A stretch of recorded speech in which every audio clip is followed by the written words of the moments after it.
As a result of losing track of the time, I actually don't have anything set up, so I am in the process of just setting up a couple of little bits and bobs. So we've got the chat on screen. The other thing I need to set up, of course, is to go over to the preview screen. Okay. And if we go WWE, let's go to WWE.com, preview, and let's have a look at the official preview for SmackDown. So, Bayley is taking on Chelsea Green in the Women's United States title tournament semi-final.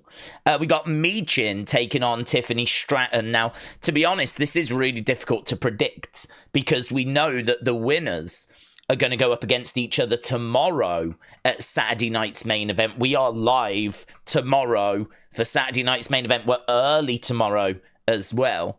We will be here at least 2 hours before. I think I might have even set it up 3 hours before because there is no kickoff show. Normally we start a couple of hours before the kickoff show, but there isn't a kickoff show.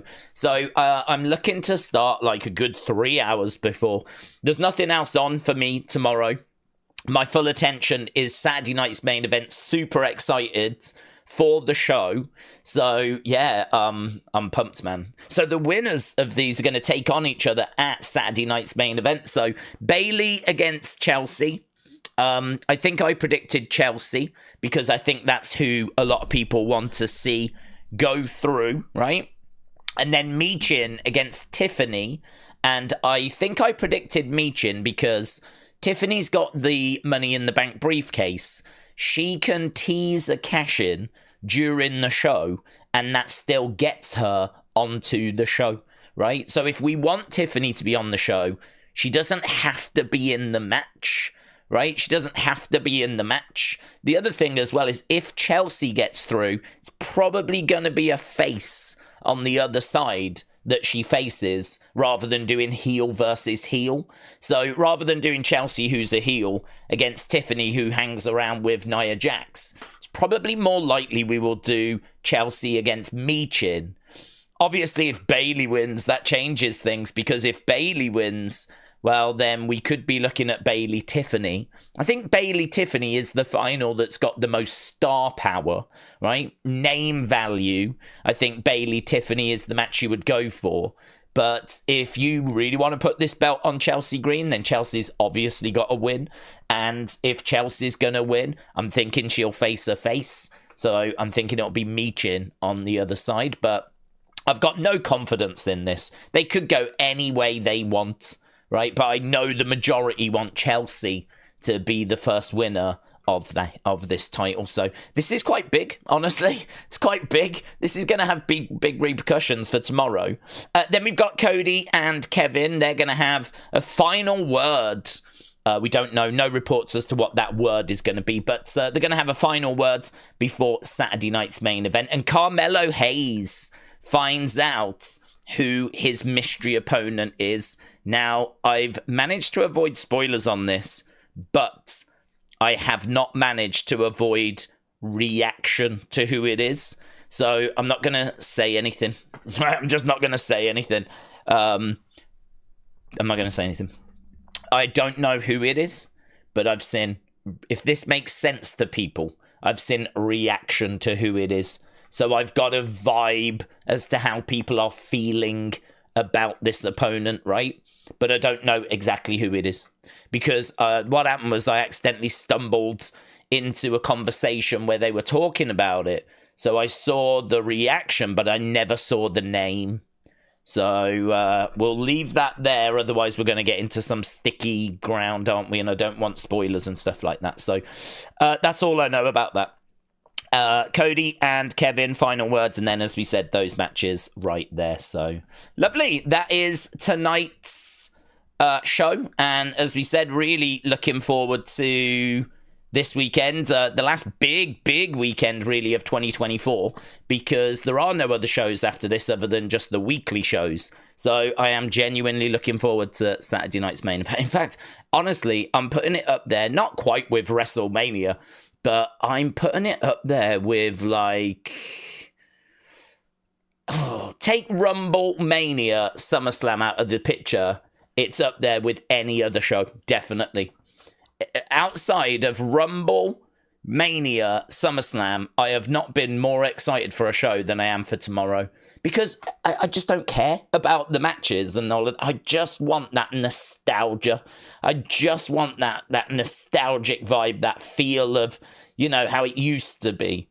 And it's going to be so good with Jesse on commentary. Coco Beware's going to be there. Ted DiBiase is going to be there. These are the people I grew up watching. It's just going to be so good. So, yeah, really looking forward to that show. Carlin, 1985 Garra, shout out to you, said, have an amazing stream tonight. Well, thank you, my friends. I hope you have a lot of fun as well. It should be good. Obviously, we need to talk about the fact that it is a taped show.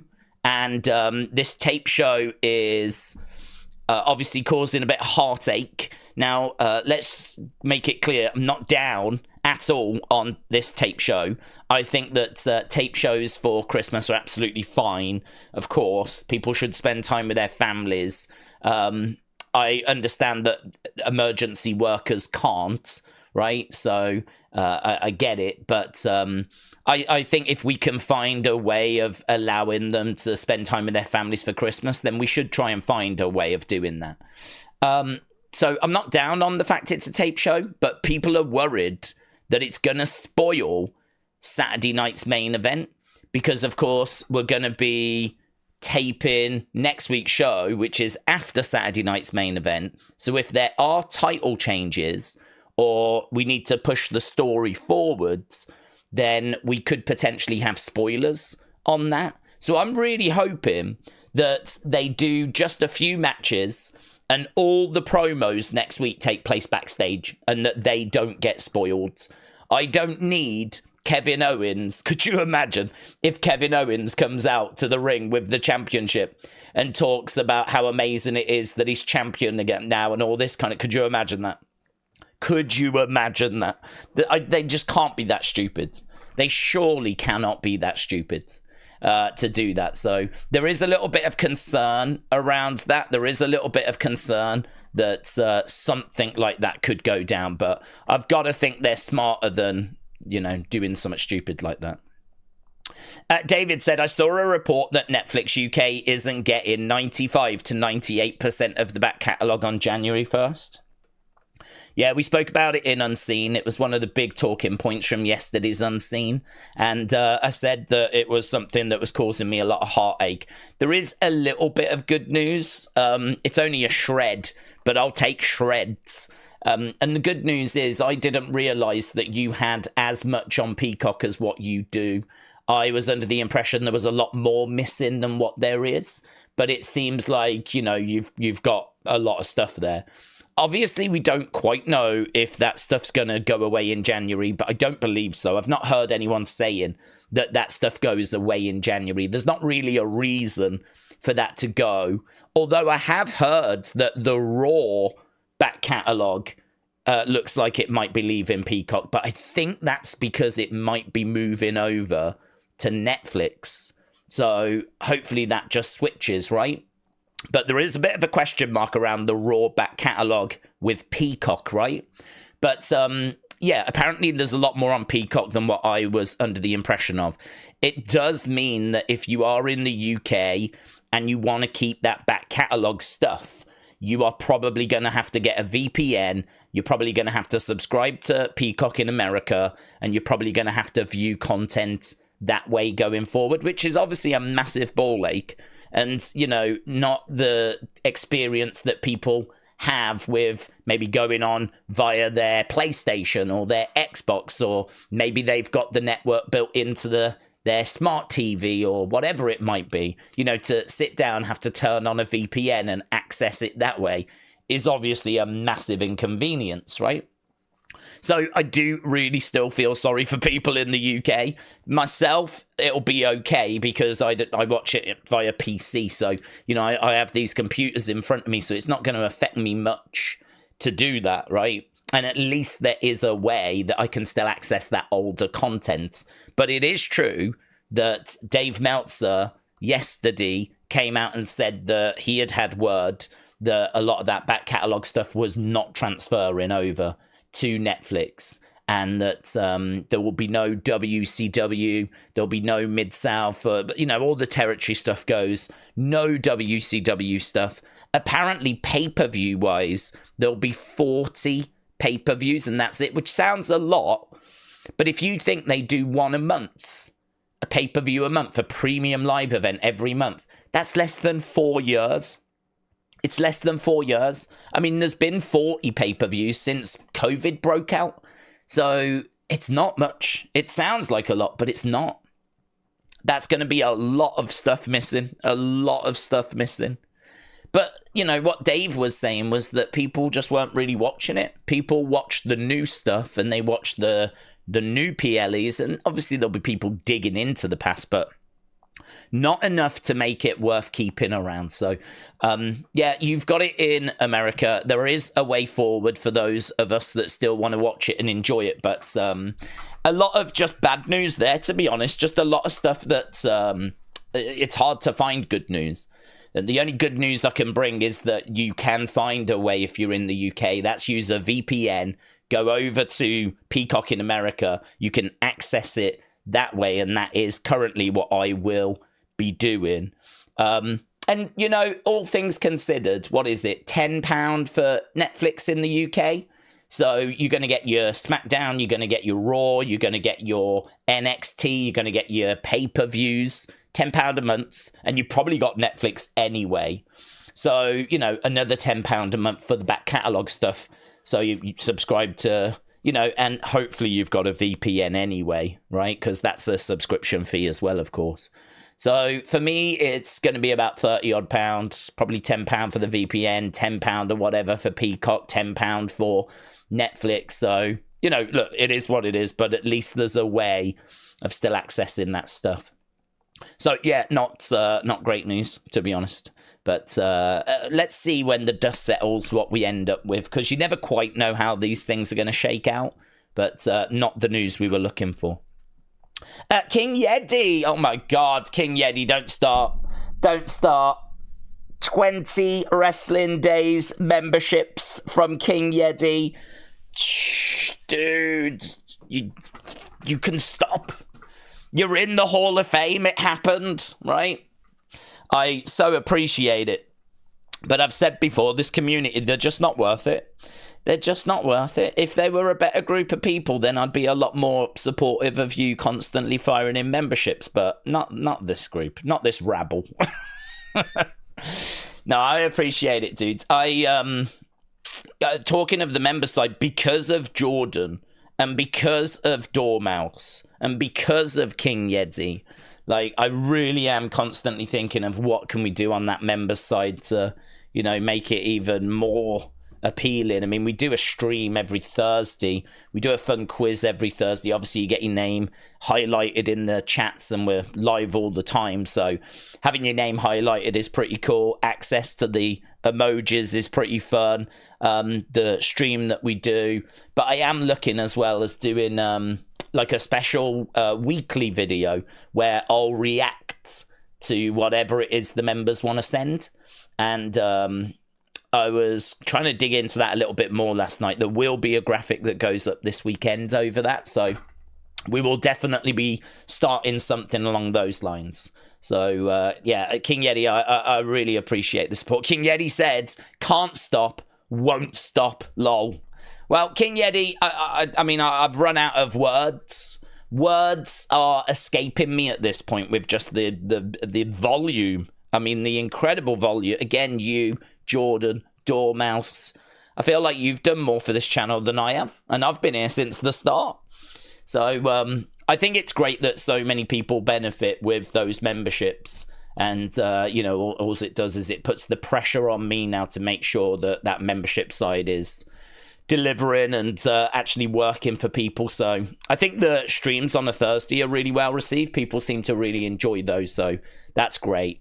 The quizzes are great. But yeah, I'm going to look to do an exclusive weekly video for the members as well, which could be really fun because it'll just be me reacting to anything.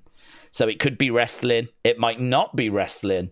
And the great thing about it being a video is you can watch it whenever. I think the thing with a live stream, once it's finished being live, maybe there's limited appeal to go and watch. But with a video, I think people can, you know, just click on it whenever. So I think there's a real opportunity. There's a real chance to do something special there. So that's kind of where my focus is at the moment. And you can thank King Yeti, Dormouse, and Jordan for all of that. So King Yeti, so appreciate the support, my friend. Thank you. NS Mommy 6 said, all hail days. That's right. That's right. This is a dictatorship. My ego is running away with me right now. And I do expect to be hailed. Wasn't Hitler hailed? He was hailed, wasn't he? I think he ended up shooting himself outside a bunker, so this might not be the right road for me to go down, to be honest, thinking about it. I don't know. Let's not get too carried away with the hailing. Yeah, I'm just thinking back to previous people that kind of took that approach. It didn't work out very well for them, you know. So, and I think he only had one testicle. I don't know if that's connected. I really can't say. But, yeah, I'm having a few second thoughts now. I do really love my testicles. So, NS Mommy, thank you. Dexter said, this show is the balls. That's right. That's right. Talking of testicles, this show is definitely the balls. There's balls everywhere. Balls absolutely everywhere. You can't avoid them in this live stream. So, Dexter, thank you. NS Mommy, thank you. King Yeti, thank you, my friends.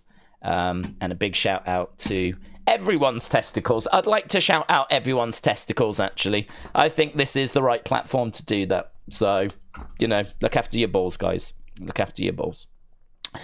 Connor said, Days, here's 7 new WWE stars to join the new Cody Rhodes faction. Randy Orton, Shawn Spears, Brooks Jensen, Jey Uso, Carmelo Hayes, Trick Williams, Jade Cargill.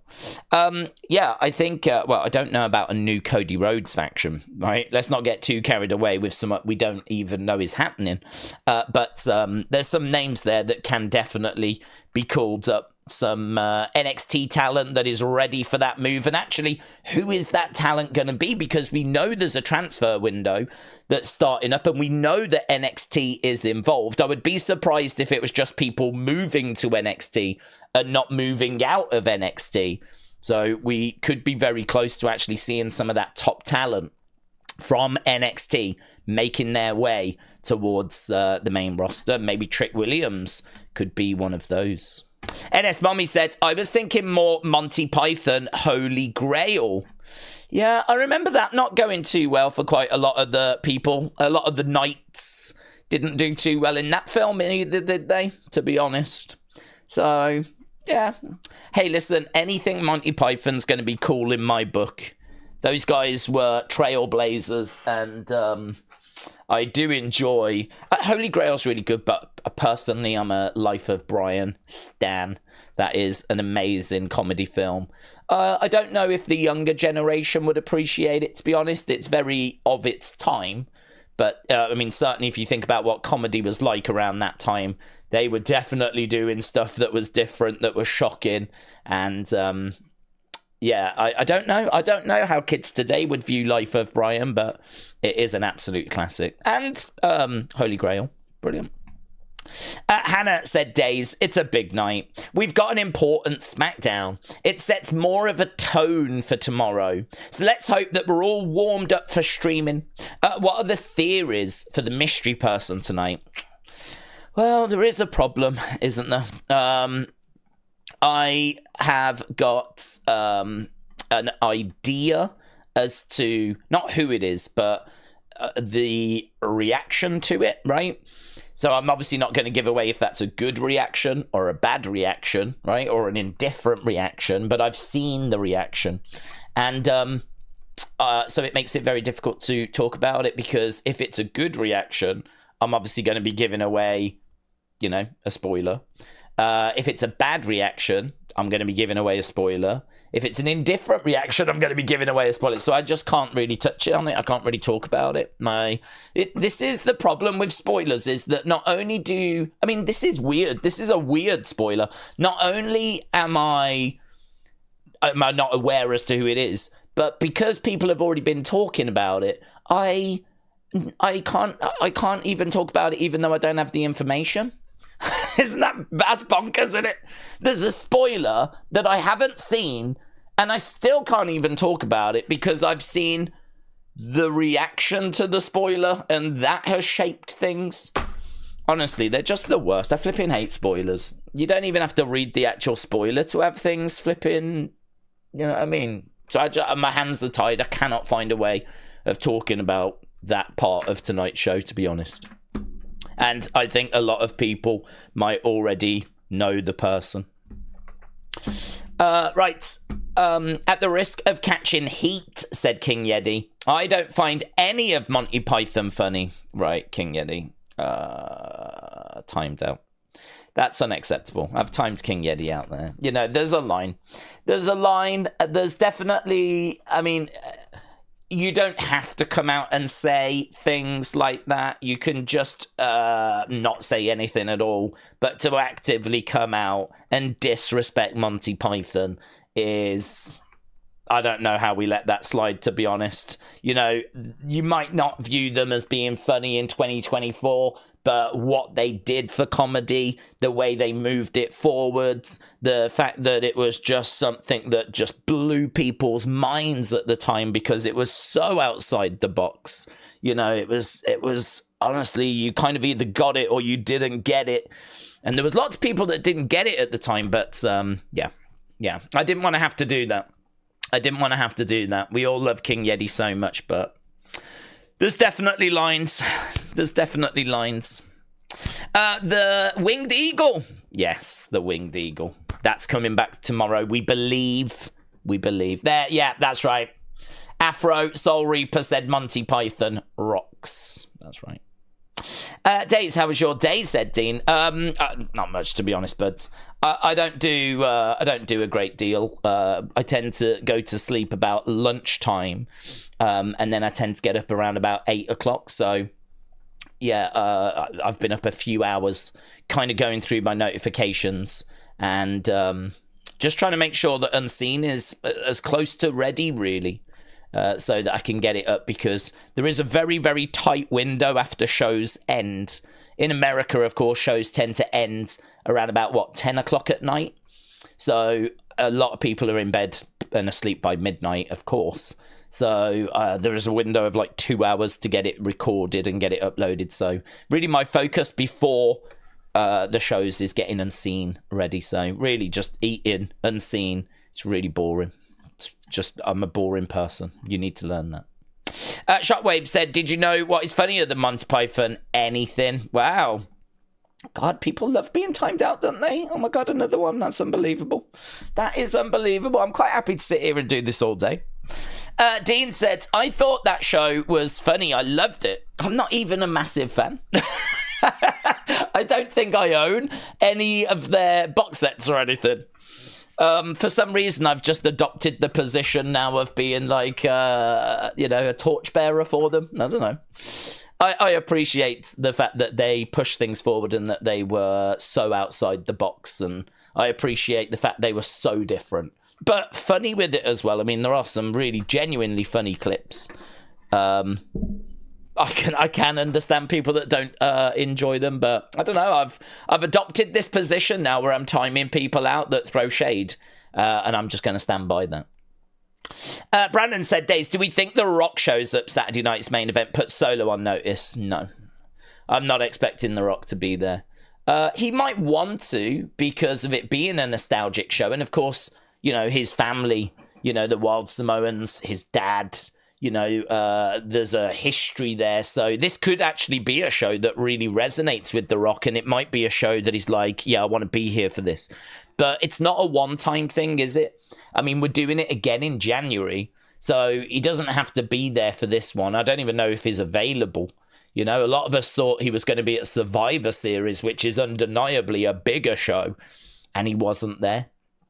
So, no, I'm not expecting The Rock or anything crazy like that. I'm thinking that what we're going to get are the matches that are advertised, some Legends moments, maybe Charlotte comes back. But outside of that, I really don't think this is a show that is going to be, do you know what I mean? Like The Rock's here, Roman's made a surprise appearance, John Cena's part. I don't think it's that show.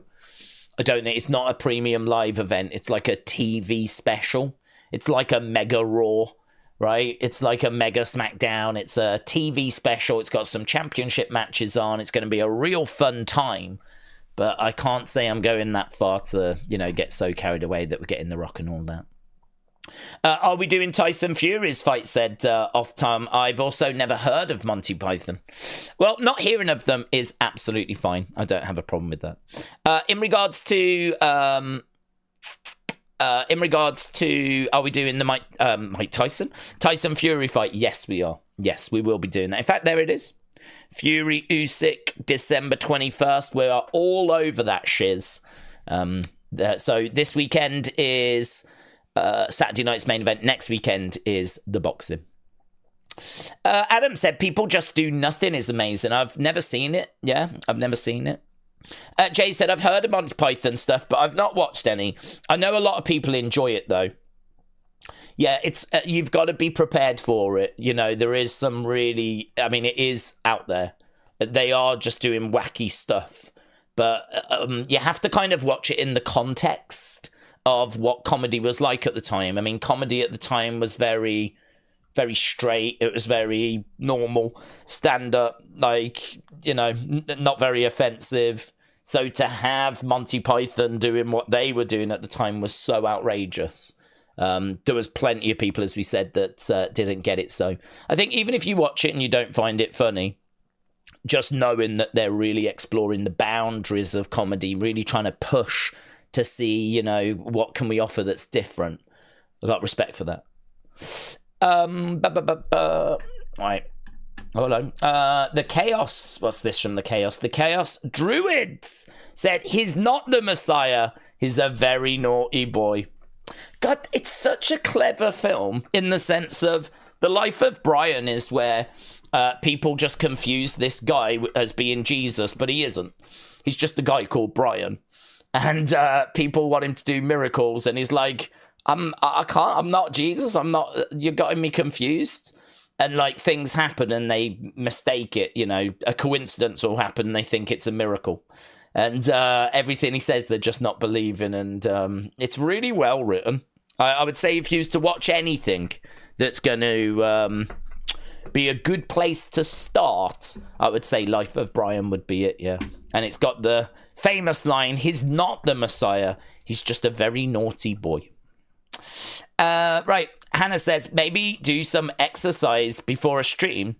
Is streaming your exercise? All you do to have to warm up is train your eyes.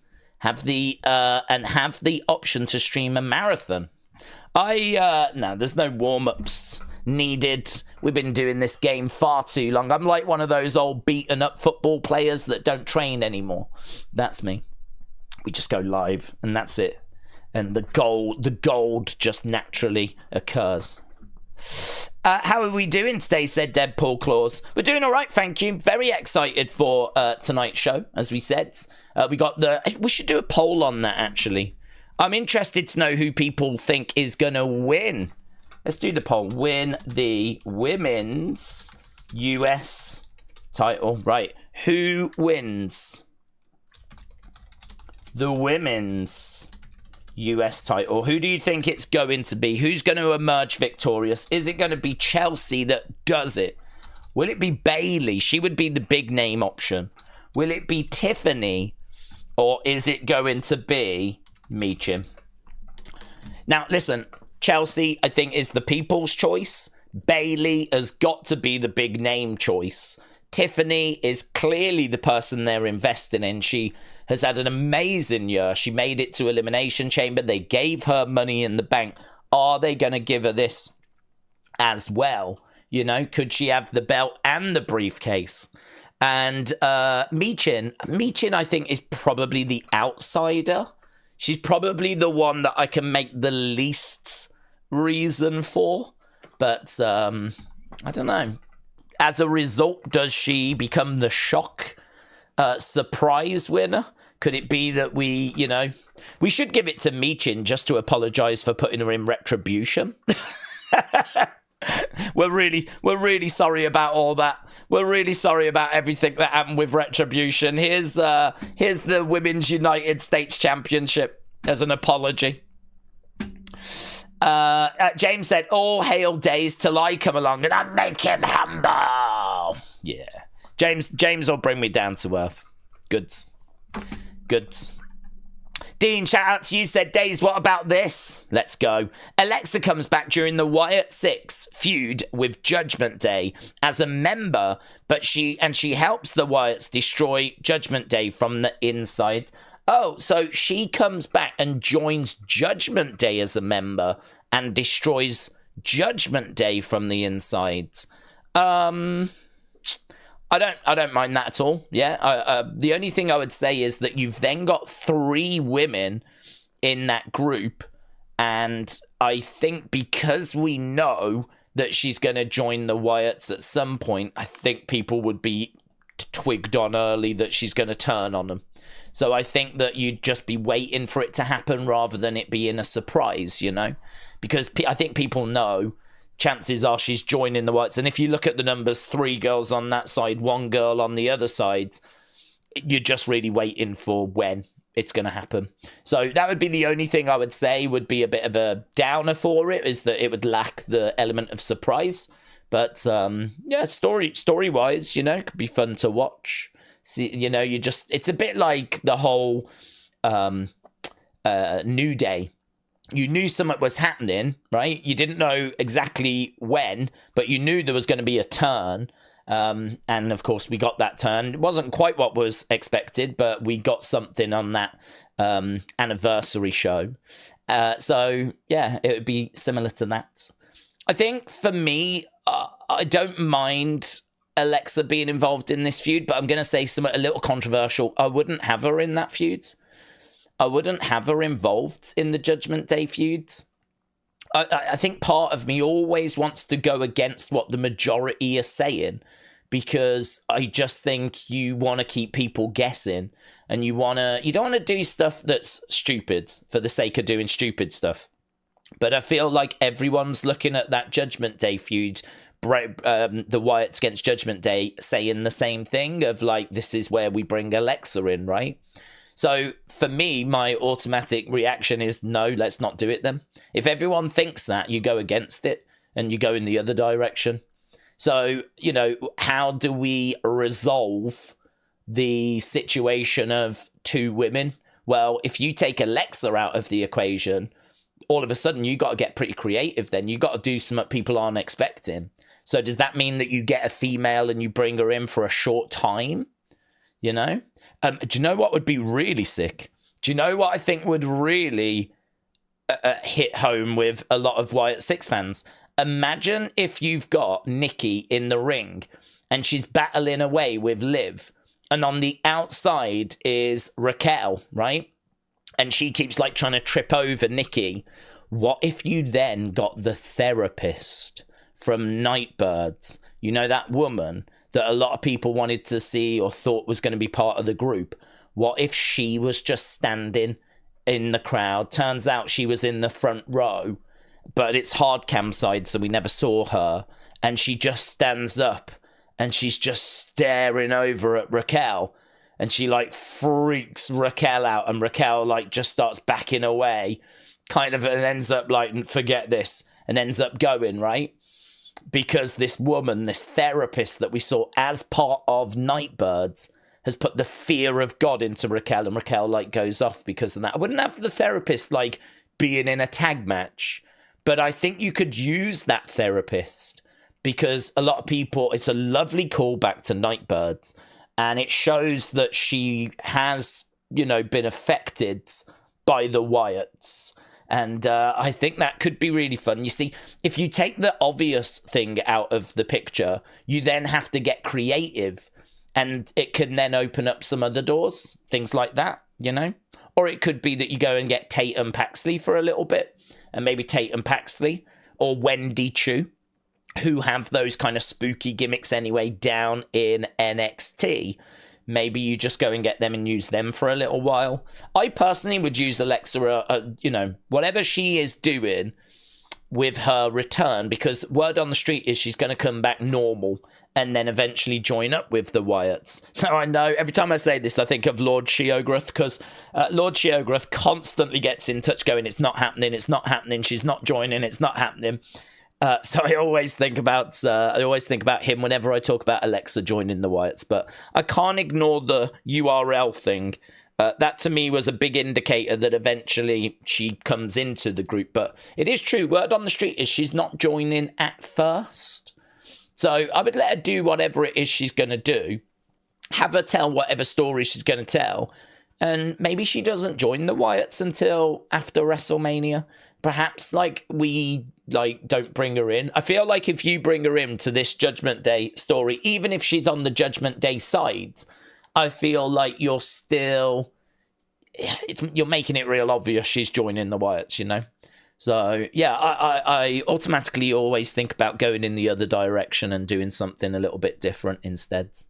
But, I don't know, yeah, good, Steen, really good conversation, that. And if it did go that way, I mean, I would not be down on it at all. I won't be down on it at all. I'd be here for it. But I always think, can you always just outmaneuver the majority?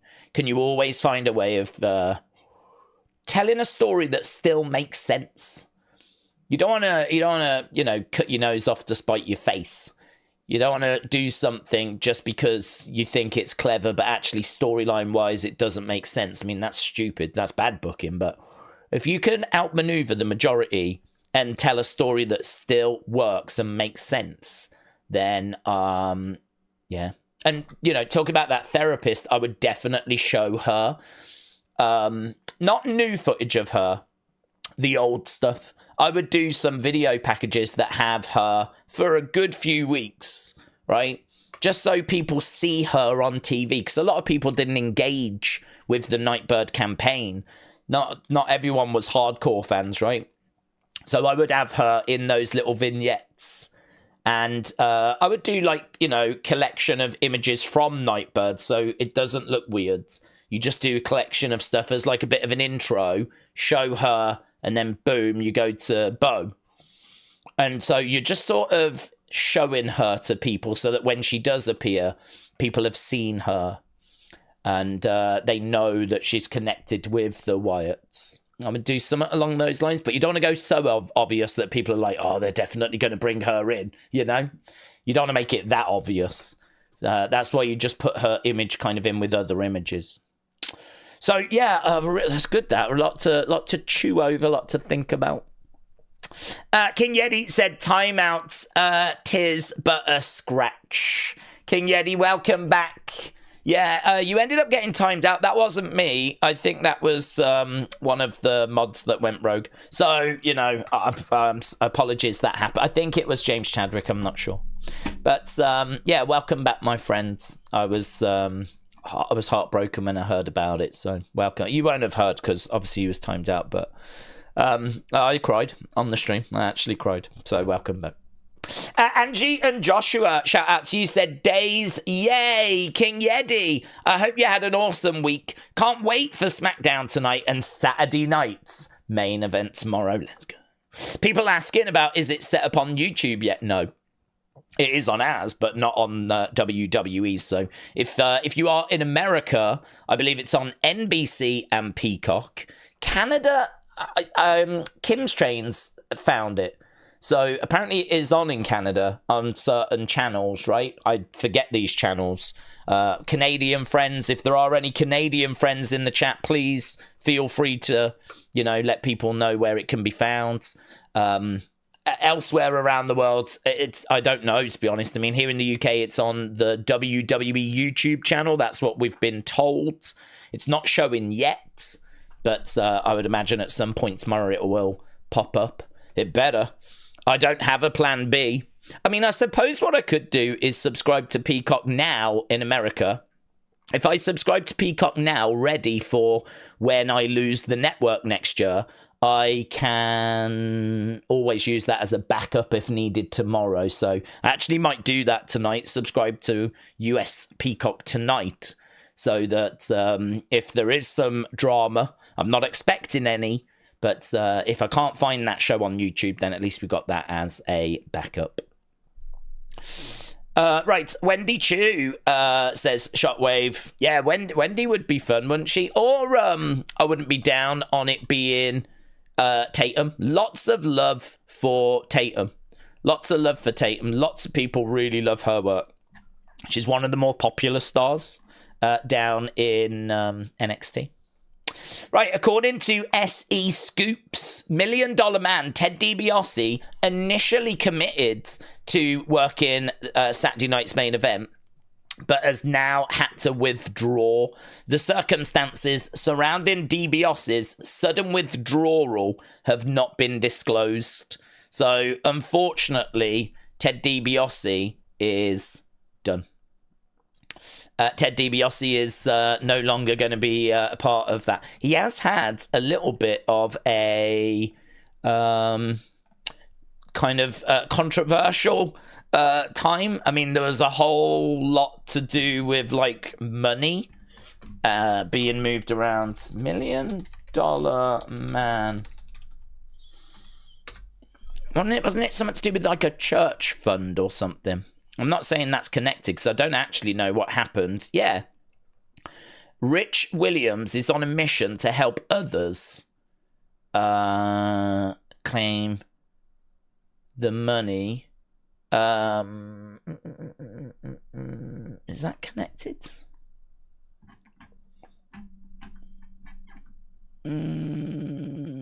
I'll have to look into it. I know his son was involved. And I'm sure I read he was involved in some way. But I never saw anything actually come of all of that. So, I don't know. I'd have to look into it. But anyway, $1 Million Man is out. Here. 2023, son of the $1 Million Man charged in welfare scandal. Ted DiBiase Jr. was charged with misappropriating millions of dollars in federal safety net funds that were intended for families and low-income individuals. Reportedly, he funneled millions of dollars from 2 charity organizations. So this was last year. The former wrestler could face 120 years in prison if found guilty. I'm sure I heard his dad was involved. Maybe not. I haven't heard anything to do with this, and this is back in 2023, so I don't know what the latest was on that. Well, that's a can of worms, isn't it? Ted DiBiase, where was that referee? He was trying to F on me, said Aussie bloke. Yes. That's a great story, isn't it, that Cody told. Ted DiBiase was done for benefit fraud or something like that. His organisation took some money and they shouldn't have. Dr. Luchalala said, I didn't even realise that had happened. Yes. Don't quote me about $1 Million Man, his dad, because I'm having doubts about that now. In my head, I remembered that he was connected, but perhaps he was only connected because it was his son, right? So I'd have to look into that. But yeah, there was a whole thing that blew up. And can I go to Ted DiBiase Jr. actually? Ted DiBiase Jr. I mean, his Wikipedia page might tell me where we are with this situation. Here. On April 20th, 2023, the US Department of Justice released a statement relating to a scandal that involved DiBiase with 1 count of conspiracy to commit wire fraud and to commit theft concerning programs receiving federal funds, 6 counts of wire fraud, 2 counts of theft concerning programs receiving federal funds, and 4 counts of money laundering. If convicted, he faces a maximum penalty of 5 years in prison for the conspiracy, maximum of 20 years in prison for each of the wire fraud counts, and a maximum of 10 years for each count.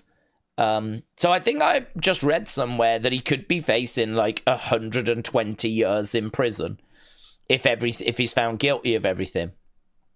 So this was in April of 2023. We know that things move very, very slow. Very, very slow. So I don't know where we are with that. That's the latest that the Wikipedia page has got for Ted DiBiase Jr., who, of course, was a big wrestler in WWE in his own right. He was in Legacy with Cody Rhodes and Randy Orton. He was in that group for a few years.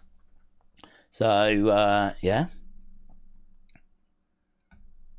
Kapata said, Ted DiBiase Sr., known as the $1 Million Man, has been implicated in the welfare fraud scandal involving his sons. Oh, so he was involved.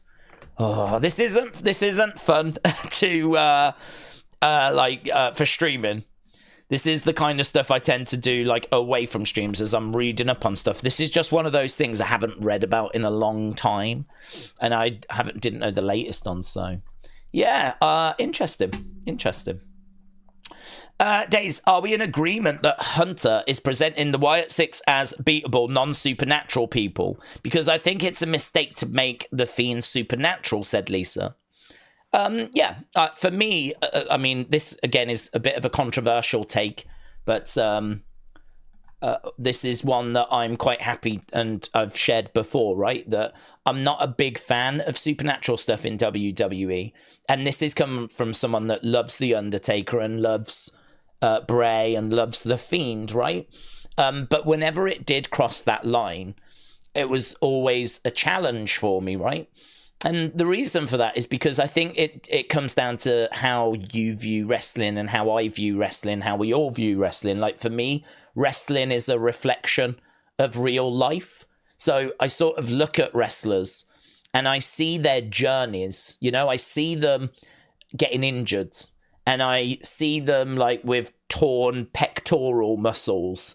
And I see people having to have time away due to injuries, like Charlotte's away at the moment. And we watch videos of her rehabbing. And we watch, like, you know, we see people getting married. We see, like, wrestlers getting together. We, you know, kids like Rue, you know, kind of, and Dominic, of course, Ray's kids coming through, growing up. Like, there's so much about wrestling that is relatable, that I think that for me, it's just a reflection of real life, because these are real people.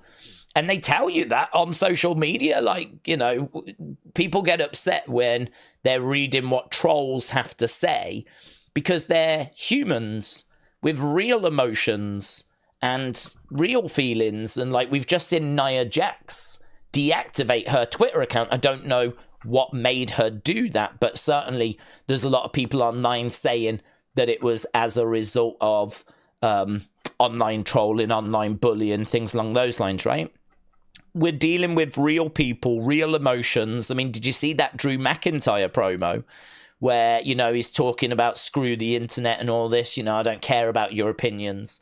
And he talks about how he's sacrificed so much for his family. Like, we are dealing with real people, real emotions, relatable moment, like Cody finishing his story for his dad, and like him looking up to the heavens and his mom being in the ring. And I mean, come on. Oh, come on. It's all so relatable, and like you feel those connections. So for me, to then have something that is supernatural, to then have something that operates outside of those barriers, right? To me, we're no longer reflecting real life, because as we're sat here right now, there is serious doubt about the existence of, you know, ghosts and stuff like that. Some people claim to have seen them, but we have no concrete evidence. You know, if anyone had concrete evidence of ghosts and paranormal activity, they would be, you know, absolutely raking it in with that footage, because, you know, that is a milestone in the history of mankind, isn't it? So for me, there is a grey area to that. I feel like supernatural stuff, ghosts, paranormal activity, all of that stuff, it's a grey area. It's something that people believe in and some people claim that they have experiences with, but there's nothing concrete that exists, right? There's nothing that can categorically prove the existence of ghosts and paranormal activity and, you know, all this kind of stuff. So for me, that grey area is perfect for WWE because it exists in the real world. There is a grey area. I'm not saying ghosts don't exist. I'm not saying that supernatural things and paranormal things don't exist. I'm not saying that. I'm just saying that in the real world, it's a grey area where we're not sure about it. And I think that should be reflected in pro wrestling, because I think that pro wrestling is a reflection of real life. So I think that there should be a grey area. And for me, The Fiend and Undertaker operating in that grey area where they're doing stuff, you can sort of explain it if you want to, but equally it could be supernatural, but it could just be this, you know? I always thought Undertaker with his urn, for example, you know, when Paul Bearer would hold up the urn, there was lots of people that believed he was actually drawing power from the urn. As a kid, I never believed that, right? Even as a kid, I didn't believe the urn gave him magic powers. As a kid, I looked at it as like something really meaningful to him that allowed him to dig that little bit deeper, you know? Maybe it was the ashes of his father or whatever, right? Just like, you know, if you're having a bad day and say, you know, a loved one has passed away, you might think about them to get you through a tough day. And that just gives you a little extra strength. It just gives you a bit of a pick-me-up. It just gives you a bit of extra motivation. You can dig into that reserve because you're thinking about them, and that helps you. I always took the urn as being that. I always took the urn as being symbolic, still meaningful. You could argue still possessing a power, right? Because it gave the Undertaker to unlock a deeper ability. But I never took it as like, oh, I don't know, spirits or whatever would enter his body and he'd get magically stronger, you know? So I always enjoyed wrestling when it operated in the grey area. For me, The Fiend being Bray's darkness that he managed to control, and he didn't feel pain. He'd managed to teach himself to not feel pain. And all of that, I really think even Bray wasn't trying to present The Fiend as being supernatural, right? I don't believe he was, because he went out of his way to explain The Fiend when he first introduced the character as something that was grounded in reality. So The Fiend was his dark thoughts, his darkness, all embodied in this persona, right? And he didn't say that it had supernatural powers or anything. He said he'd taught himself to not feel pain.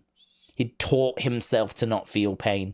So I sort of feel like he dug into a lot of realism. He presented it in a very realistic manner, and I was totally on board. Loved it. Absolutely loved it. A dark persona, and he taught himself to not feel pain. You know, I'll buy all that. I'll buy all of that, no problem.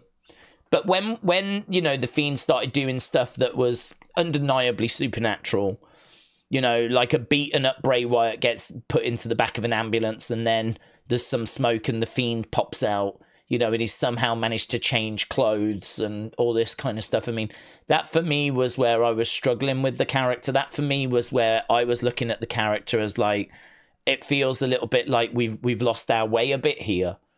And I don't know kind of how much of that was Bray and how much of that was Vince, because we've learnt since that there was plenty of stuff that went down with Bray that he didn't want to do. If you watch the documentary, and I've said this before, you can see how frustrated Bray is with the burnt Fiend. He's got the burnt costume, Fiend costume on, and you can see he's like, it's not right. I can't wrestle in this. This isn't right. And he's not happy with kind of where the character is at that point. Whether he wanted to burn the Fiend alive or whether that was a Vince thing, I genuinely don't know. But what I do know watching the documentary is he was not happy in that burnt Fiend character. You could tell that he was really repulsed. It was really going against what he wanted. And of course, ultimately, I think their fallings out and their disagreements are what led to Bray leaving WWE. I think they left because I think Bray had a vision. I think Vince had a vision. And I don't think those two visions lined up at times. And I think that the character did go in directions that Bray didn't want it to go in. I can't sit here and say exactly what went in what direction and what was Vince and what was Bray. But I know everything you got was not Bray. Everything you got was a mixture of the two. And as a result, I've been, even at the time, I said there was stuff that I really loved and there was stuff that I thought were missteps. And my opinion of that all these years later has not changed. My opinion of that has not changed. I look back on the Fiend character, certainly the early Fiend, with a lot of affection. Even though I think there was missteps in there, I think there was big missteps in Undertaker's career. I still look back at Undertaker as one of my favorite ever characters.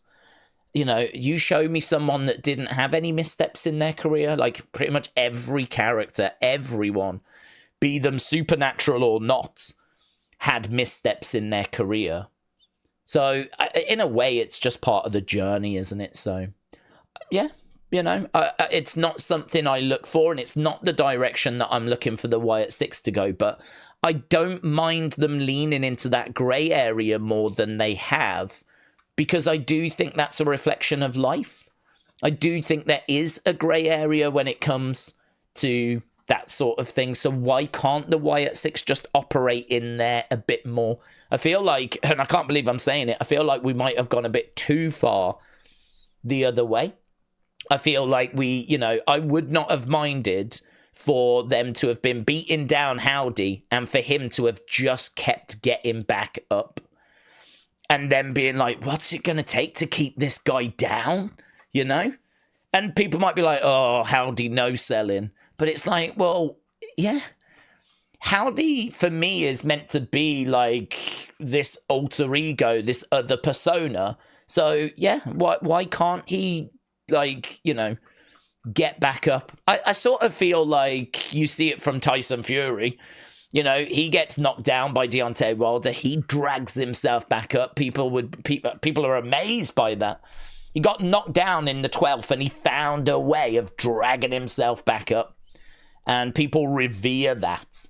And I feel like you could do something similar with the Howdy character. Maybe if it's just Bo, he gets knocked down, he stays down. But when it's Howdy, when he's dialed in, when he goes to that darker place, just like Finn and the Demon, I don't mind seeing Finn lose relatively comfortably, but then it be a lot harder for the Demon to lose. I don't mind that. I can go with that. I can sort of understand the psychology as to why that would be the case. And I feel the same about Howdy. I don't mind seeing Bo lose the way that Howdy lost the other day. I don't mind that. But I didn't want to see Howdy lose the way he lost the other day. I think it should have been harder. I think it should have been harder to have beaten Howdy. And I think if we don't protect the Wyatt Six a little better than we have, then you are running the risk of them not being like The Undertaker and not being like The Fiend. If you take all the magic and mystique away, then you're just left with a normal group that wear masks. And I don't think that's how they should be presented. I don't want them going like full-blown supernatural, but I am absolutely fine with them being in that grey area, which for me is absolutely where they should be. And I think we were maybe a bit too far out of it in the other direction. Yeah. It's really a funny comment for me to say, actually, because I think people know that there are, challenges for me when it comes to the supernatural stuff, because there's an appreciation there. But if it goes too far in that direction, then for me it starts to become a bit silly, to be honest. Because for me, this is all a reflection of the real world. So if it goes too far, it starts losing me. But I don't actually think we've gone far enough with the Wyatts. I think we could nudge them over a bit more and still be comfortable, So yeah, really, really, that's a good comment. It's a good one, that, Lisa, because obviously everyone's going to have a slightly different opinion when it comes to the presentation of the Wyatts, and people are going to be looking for different things. And I do think we went too far at times with the Fiend. There may be others that just don't think we went far enough, and we should have done like even more supernatural stuff, and that's fine. I have no problem with anyone that has that opinion, because everyone's entitled to their opinion, and everyone wants like WWE and their wrestling to be, you know, what they want it to be. And I think with like all the Marvel films that are around, kind of superpowers and supernatural ability and everything, we've just come through a period where that's very cool and that's kind of accepted. And, you know, seeing Iron Man and Thor and all these people on big screens, people have sort of grown up with those films. So for people, it's not really that unusual to kind of think and see that. But when I was growing up, these superhero films were quite rare, actually. You know, you had your early Batmans, you had your Supermans. I don't even think there had been a Spider-Man until the early 2000s. So, I mean, I didn't grow up with superhero films. I didn't grow up with, you know, that stuff. I mean, if you wanted supernatural, you were going to horror films, really. So, yeah, for me, like, it's just not something I grew up with. And I think part of the thing is that wrestling, when it started, and for the longest time, tried to convince you it was real. This is where wrestling was. It wanted you to believe what you was watching. And I don't know that it tries to do that quite so much these days. There is an argument that the business has very much evolved, but we've told the stories in the past of like wrestlers that would be fired because they lost a bar fight for real, and so it hurt their character. You know, if you're a wrestler and you're in a bar and you lost a bar fight in the 1970s, you could lose your job because you are meant to be tough. And if you can't win a bar fight against a local, you know, guy down the bar, how am I meant to present you as being a top wrestler? You know, Sergeant Slaughter and Iron Sheik were... No, it was Hacksaw Jim Duggan and Iron Sheik traveling in the car together, hated each other on TV, but they got pulled over because they were traveling together. They got in big, big trouble because they weren't meant to be seen together. I mean, there's so many kayfabe stories. So many. Wrestling worked hard to make people believe that what they were watching was real. And I suppose that's just the time I grew up watching. So for me, it's very hard to just abandon that now and leave that now. And, you know, just kind of anything goes now, you know. So, yeah, that's just me. That's just personal taste. Each to their own. But, yeah, I love that. It's a great question, that. It's a great question. Right, I saw a few super chats coming in, and we've had an hour gone already. Rank Underwear, shout out to you, my friends. Said, I pooped myself at work today. That's fine, buds. Honestly, I poop myself at work pretty much every day, and this is my work. So you're not alone. I hope you got yourself cleaned up, you mucky little pup. Yeah? And I hope you're good to go again tomorrow. So Rank Underwear, shout out to you, my friend. I tell you could probably sell that underwear on eBay and you might get some bids because there are a lot of perverts out there. So you could actually spin it into a money-making opportunity, but I'll leave that up to you to decide. King Yeti said, I look at The Fiend like an adrenaline rush. Oh, that's interesting. Do you know that? Do you know, I always worry a little about these conversations because I know that they are so divisive in the sense of people are really passionate about their wrestling, and I totally understand that because I feel the same, right? I mean, honestly, if WWE was just going to be full of like supernatural stuff and like hardcore, you know, wrestling, extreme wrestling, blood and skin hanging off, like, you know, you see in some of these indie shows. I mean, I'm really going to have to think about, am I going to keep watching this? Because you're really getting away from what I enjoy, right? So it is important, right? Everyone's wrestling that they enjoy. It is important that that is like protected, if you will. And I know there's people that love the supernatural stuff, just like there's people that love the kind of extreme elements like, you know, getting suffocated by a bag or flipping, you know, syringed or whatever it might be, right? For me, these are all kind of extreme aspects of wrestling. You're really pushing it into the niche areas, right? And I suppose I'm just quite central. I'm just quite like, I don't mind having a little venture to supernatural, but I don't want to go too far. I don't mind going to like the extreme stuff, but I don't want to go too far. I'm quite dull. I'm quite boring. So I'm sort of in the middle. I'll go over there, but I don't want to go too far. And I'll go over there, but I don't want to go too far. I kind of feel like that's where I am. I just like it being a reflection of real life.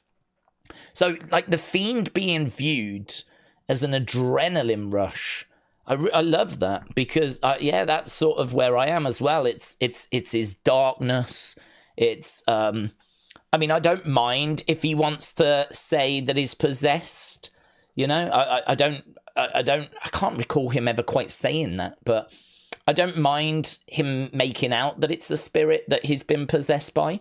Because we know the character evolved and things changed. And, you know, when Vince got involved, you know, things went in directions I don't think they were originally planned to go. We know that Bray was livid about the Hell in a Cell match against Seth, for example, right?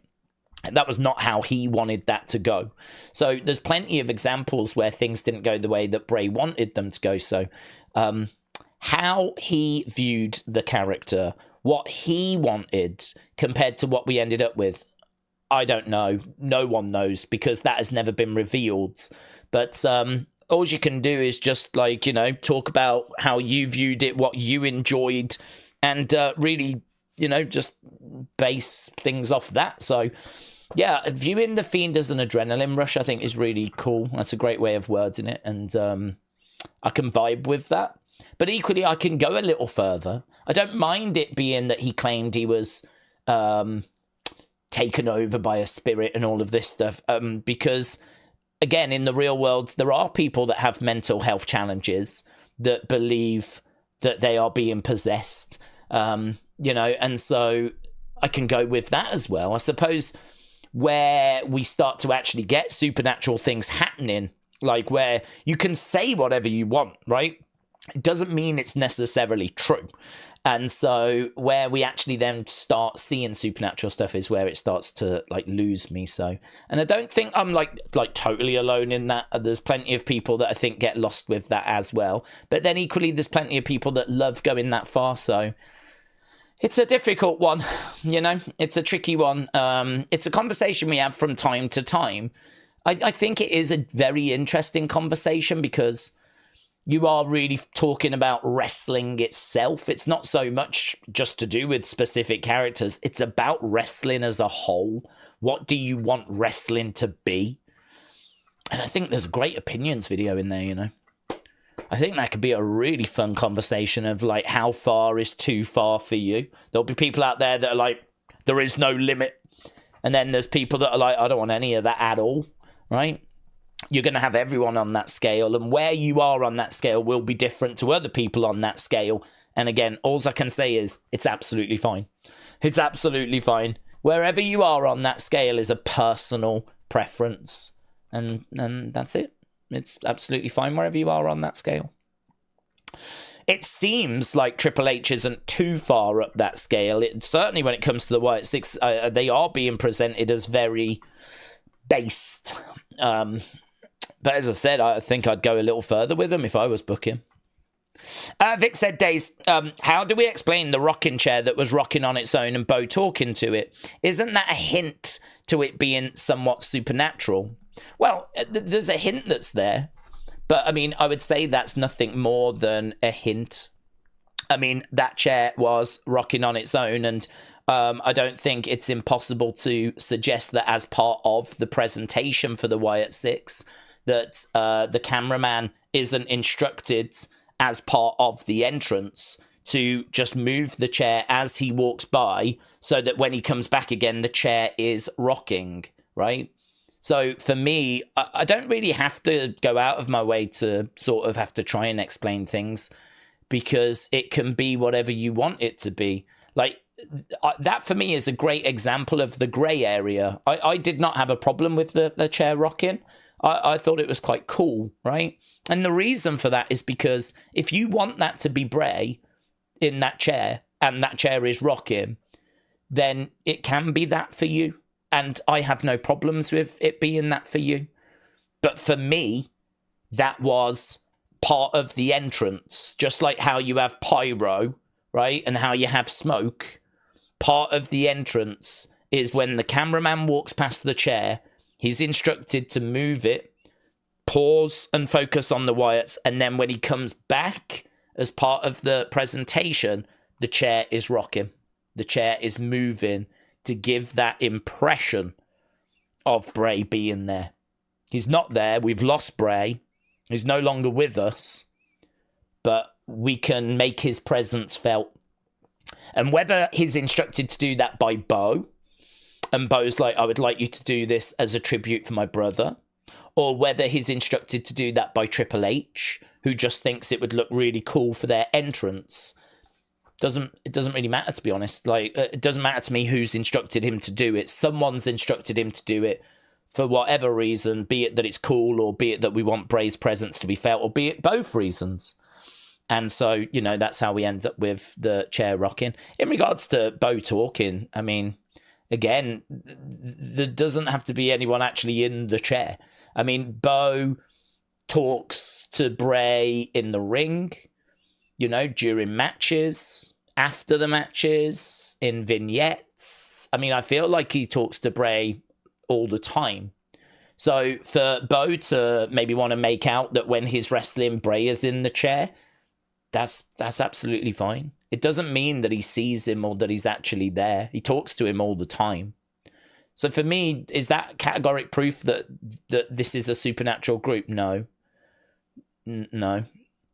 Or that we're going to those lengths? No. But what I love about it is the fact that it can be that if you want it to be that. If you want to sit there and go, no, that chair rocked on its own and Bo was talking to Bray because Bray was sat in the chair, I'd be like, cool. That's I have no arguments with that. I have no problems with that. I don't have any issue with people thinking that. It doesn't mean that I have to think that. It doesn't mean that I have to go with that. It doesn't mean that I have to believe that's what's happening. I do believe that they're trying to present Bray as being in the chair. I do believe that. So, you know, from that theory, then maybe it was Bo, Uncle Howdy, that asked the cameraman to knock the chair as he walked past.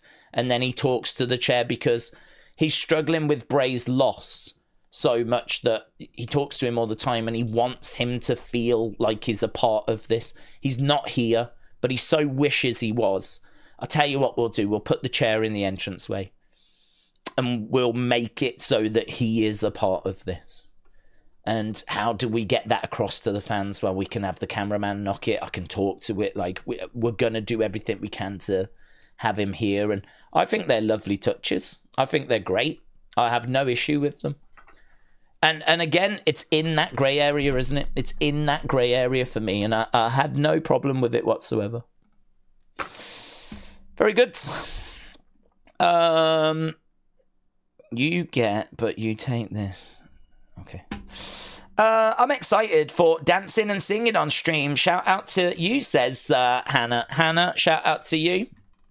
I've just been absolutely blasted with tweets. People telling me about this Megan Walker. I don't know why she's getting the kind of love that she's getting. We've been speaking about her in Unseen. WWE has filed a trademark for Feel the Glow, apparently.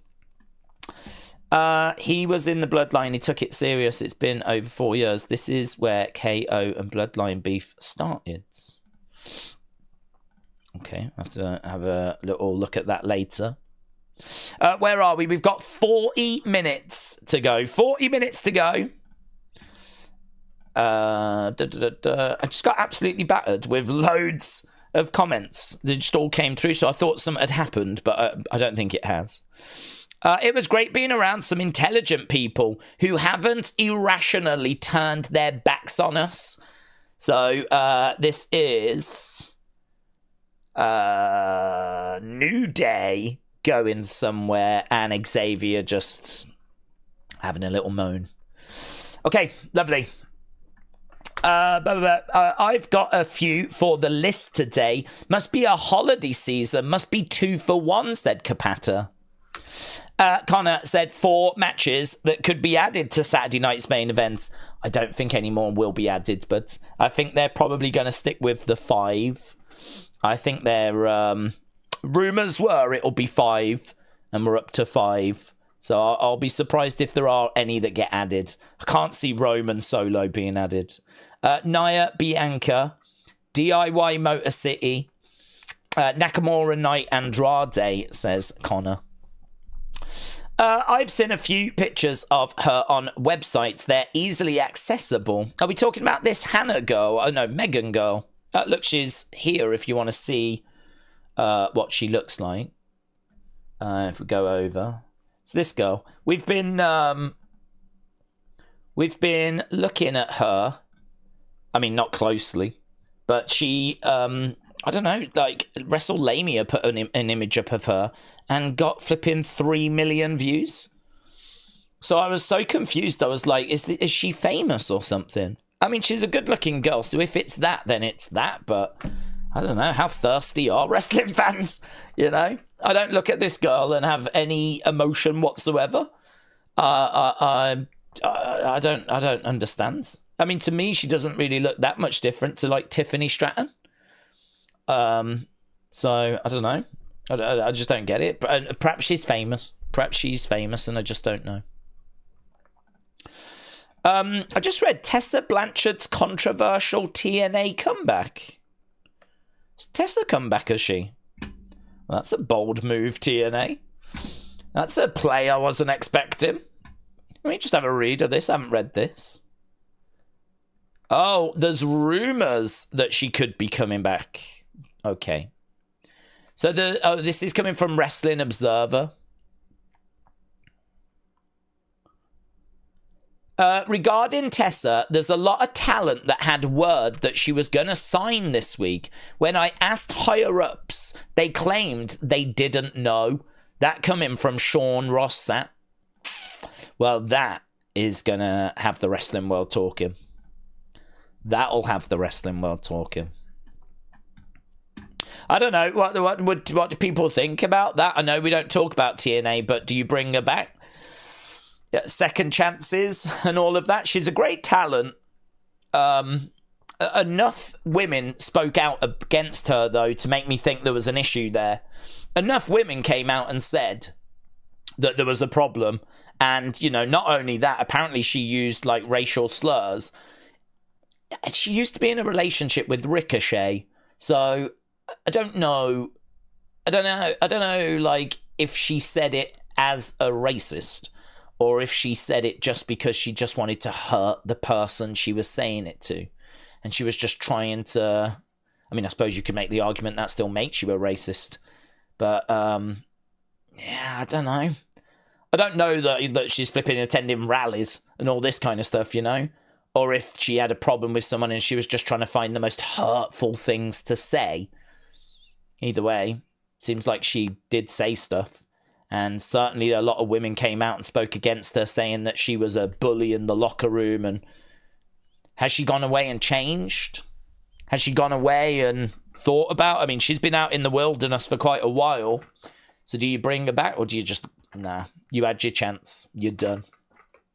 I don't know. Without knowing where she is, without, like, knowing...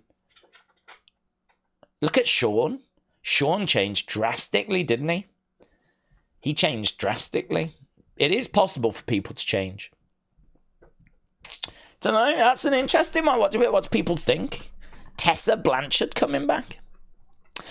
Brian said supposedly Jordan Grace won't work with her, and it's a boss at Anthem who made the decision to bring Tessa back and told no one. They want to give her the title belt off of Jordan. Oh. Chris said it might be fake news. Tessa coming back would be something. I think she is sorry about things.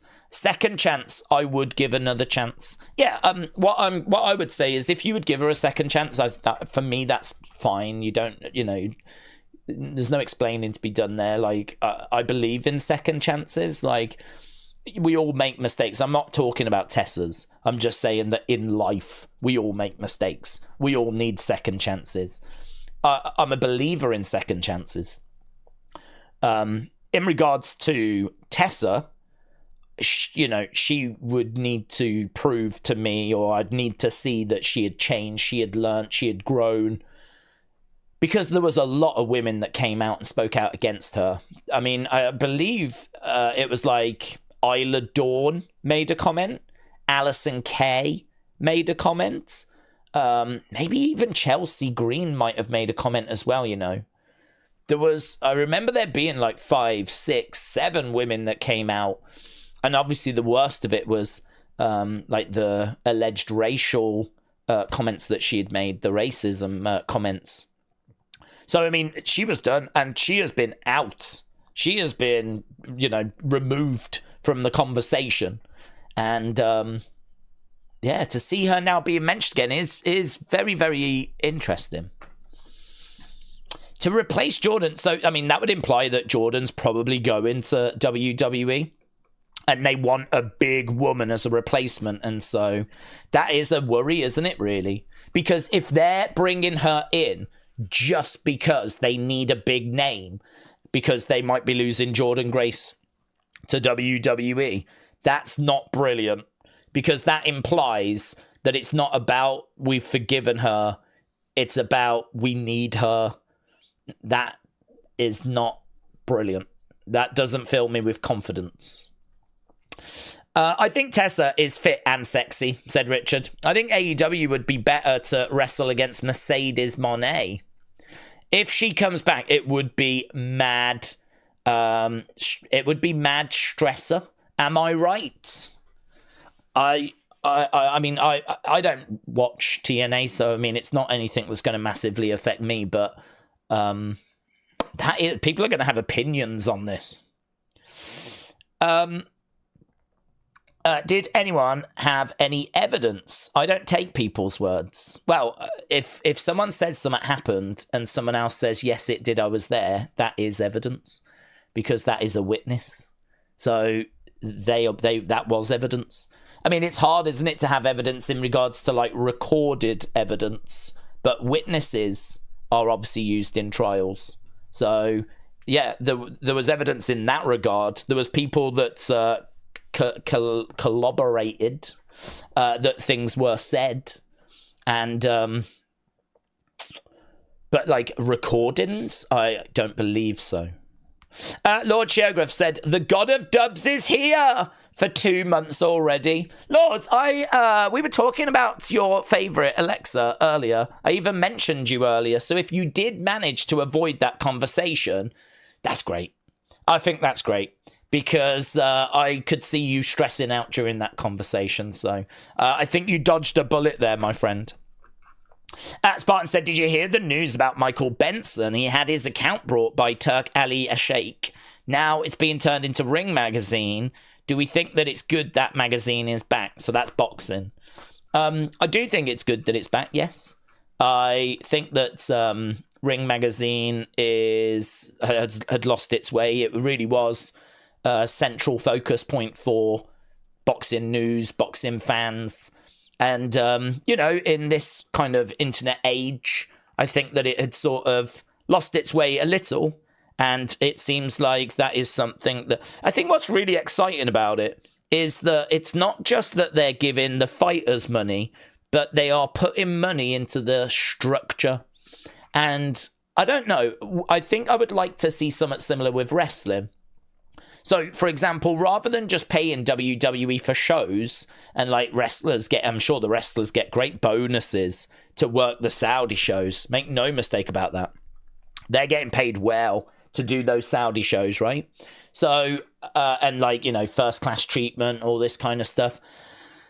So I feel like rather than just paying for that, it would be good if money was to go into other areas of the business, whether it would to support some of the wrestling media outlets, whether it would be to support development, maybe money go to grassroots, you know, so that we can better support the talent that's kind of out there that's coming through.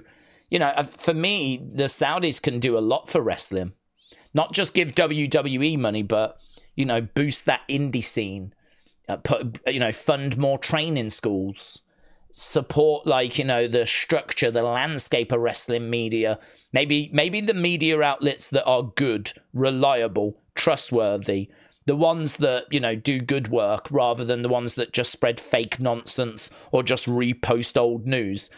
Maybe they could get a bit of support. Maybe, like, you know, we could actually get something good, creative going, you know. Anything that's going to boost, like, you know, the positive aspects and the creative aspects and is going to make this healthier and is going to support the future of wrestling. I think these are things that the Saudis can invest in. So to see money going into Ring Magazine for boxing, and there's talk of them setting up like a boxing league and like a whole in-house promotion, and there's a whole lot of stuff going on. I mean, there's a lot of like Chinese whispers, but the world of boxing looks like it's going to get turned on its head next year because UFC are talking of getting into boxing, and that means that they would have like boxing divisions. And I think it would be run like the UFC is run, where you've got one champ, you've got ranked fighters, everyone's in-house, and, you know, you've got that. But apparently, like, the Turkey Ali Sheikh's wanting to do something as well. And I don't know if he's working with TKO. I mean, imagine if you end up getting Eddie Hearn, Frank Warren, you know, Golden Boy Promotions, all these different promotions working with UFC. Like, you bring everyone together and you, like, you know, get everything all kind of in one house. That would be very interesting. We could see a major shake-up in boxing. Details are just not out there, though, so I don't know. But, like, wrestling doesn't need that. Wrestling doesn't need that. WWE are far and away the global force anyway, so wrestling doesn't need that sort of a thing. But there's definitely more that can be done to support the structure of wrestling. Training facilities, for example, and again, maybe just helping with boosting, getting it in front of people, you know. I don't know what the coverage is like around the world for wrestling, but can money be spent on trying to improve that and actually getting more people to watch it? That would be a lot more of a better way to spend money than to just keep giving it to the wrestlers, you know.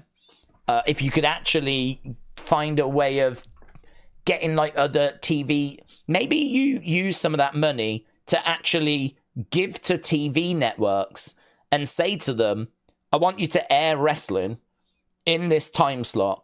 You don't pay us for it. We're just going to give it to you and we want you to air it. And it's actually the Saudis that pay for it, right? So the TV company don't pay for it. They just have to show it. And the Saudis are the ones that actually pay the company for, you know, that content going into that time slot. And, you know, what's the benefit to that? Well, the Saudis can obviously have tags promoting, you know, Riyadh season and Saudi Arabia, come to Saudi Arabia. Like, you know, they can benefit from that. And also they're helping to increase the wrestling fan base. So again, you know, that makes sense. You're getting wrestling onto TV. The TV network's not losing any money. They're just getting free content. The wrestling company is getting more eyeballs onto their content. Saudis are getting free advertising, right? I mean, like, you could see something like that happening. I could see something like that happening.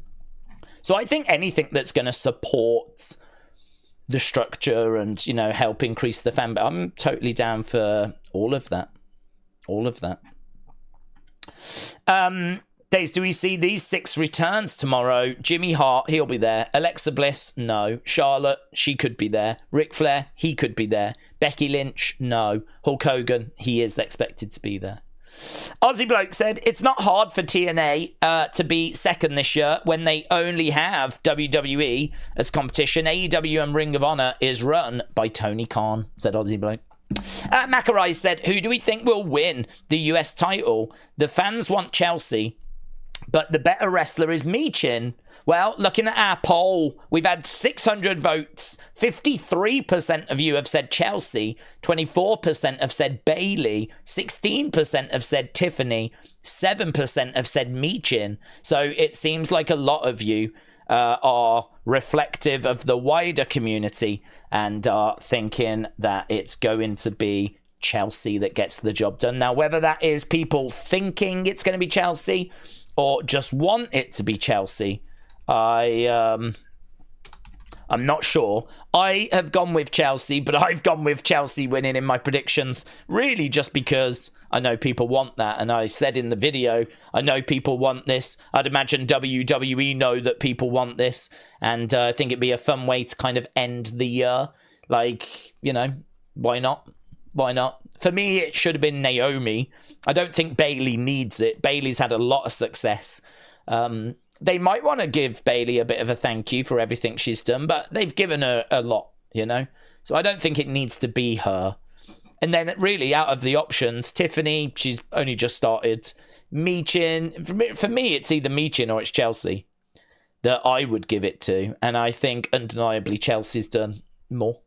I think she's been better. But from the start, it was Naomi that I would have given it to. I think Naomi definitely deserved it with everything she's done, but they didn't go that way, and that's okay. So, you know, Chelsea then. Yeah. I just had a question. Do we think this was from the Devil's Favorite Dip Shiz? Says, do we think Matt Cardona's appearance on Ring of Honor might jeopardize Chelsea's chances of winning the US title? I don't think so. And the reason why I say that is because I would imagine that she has been asking about would they be interested in him? You know, I can't imagine she's been there all this time and he has not been mentioned. I wouldn't be shocked to find out that he's gone to Hall of Fames and, you know, whenever they need to do a +1, you know, and they bring their partners, then of course he's going to be going along, isn't he? So he's going to have been around at some point. He's going to have been mentioned at some point, and really it's WWE that are just not interested, seemingly not interested in bringing him back, right? I don't know why. I was never a fan of Zack Ryder. The only time that I was really a fan of Zack Ryder was when he was doing the Long Island Iced Z stuff, and he was really one of the first to use YouTube to, like, you know, really reach out to the fans. You know, like how Drew is excellent at using social media. Well, Zack Ryder was amongst one of the first to really embrace social media and really connect with the fans. His Long Island IC character and his little YouTube shorts, that I was into those, and I was into him. But to be honest, I found him a bit cringe, right? I don't know if that's controversial. I would imagine he would agree, right? I would imagine he would say the same, that the Zack Ryder character was cringe at times. And, you know, he has said that character is dead now. He's not, if he came back, he would come back as Matt Cardona. He wouldn't bring Zack Ryder back, right? Zack Ryder, I think, had his time. I think it was a limited time, a limited appeal. And I think that that character is now dead, right? So he has gone off and reinvented himself as Matt Cardona, and, you know, he's reinvented himself. People are really into that, and there's lots of people that really like him. I don't have an opinion on him now because I don't watch him outside of WWE, of course. All I know is that the Zack Ryder character is not a character I'm looking to return. If he comes back, he'll come back as Matt Cardona. Cannot comment about if that would work, if it would be good or not. I haven't watched him.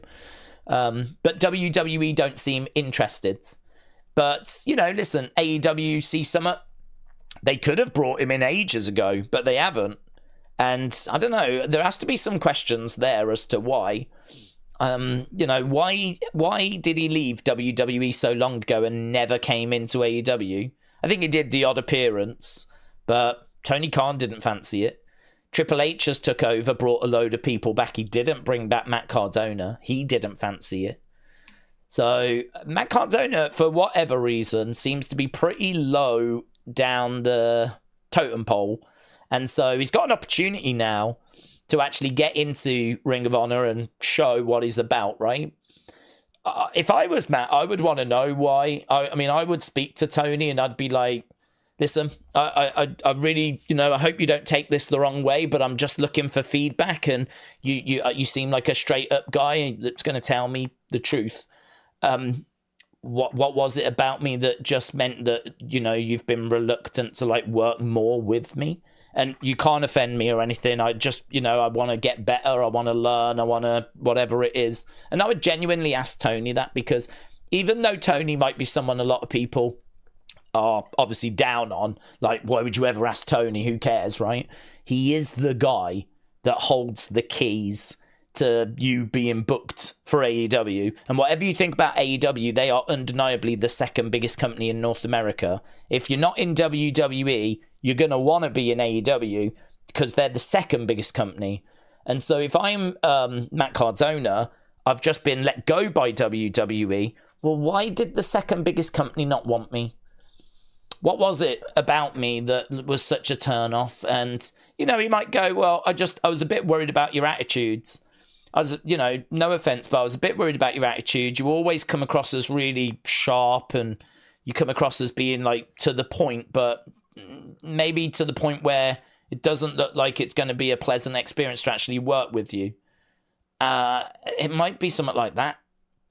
Because he is very straight talking. He is very no nonsense. He is very to the point. And, sometimes that's not bad, but sometimes it might be a barrier. And it might be interesting for him to have that conversation. But anyway, he's in AEW now, somewhere, Ring of Honor, whatever. And I think that for him to be given that opportunity is great. And WWE did not want to take that opportunity. So I don't see this being an issue as to why they now wouldn't pull the trigger on Chelsea. I think they're two separate things, to be honest.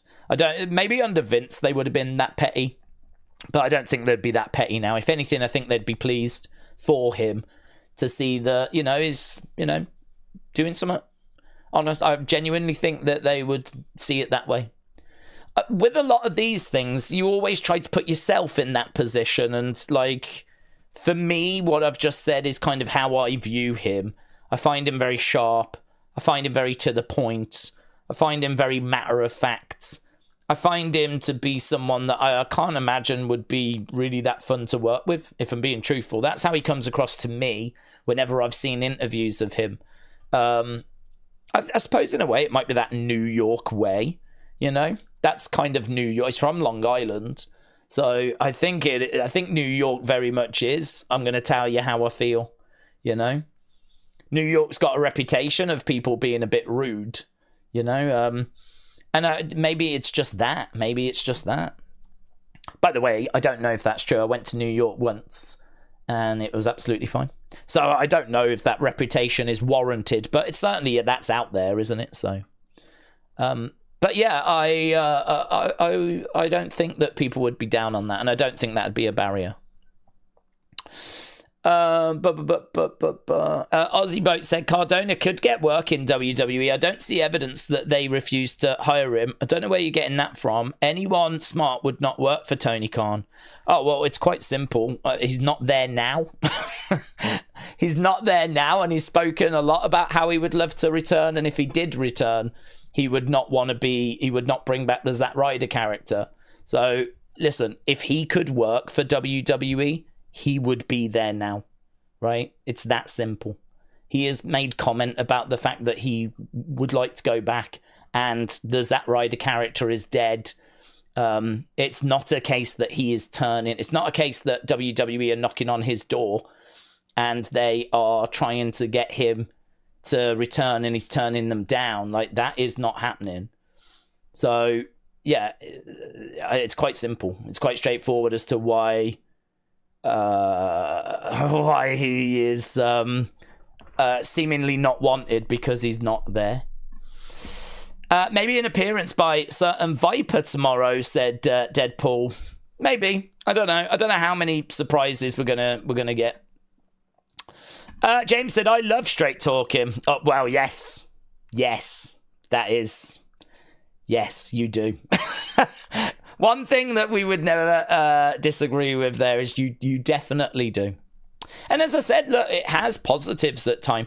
There's not it's not that straight talking is like a bad thing all the time or anything, you know. Sometimes in this world, and certainly in the wrestling world, it's better to just say it as it is. But I don't know, sometimes you can come across as a bit sharp. Not you, James, I'm talking about, you know, Matt and people that do that. Can come across as sharp.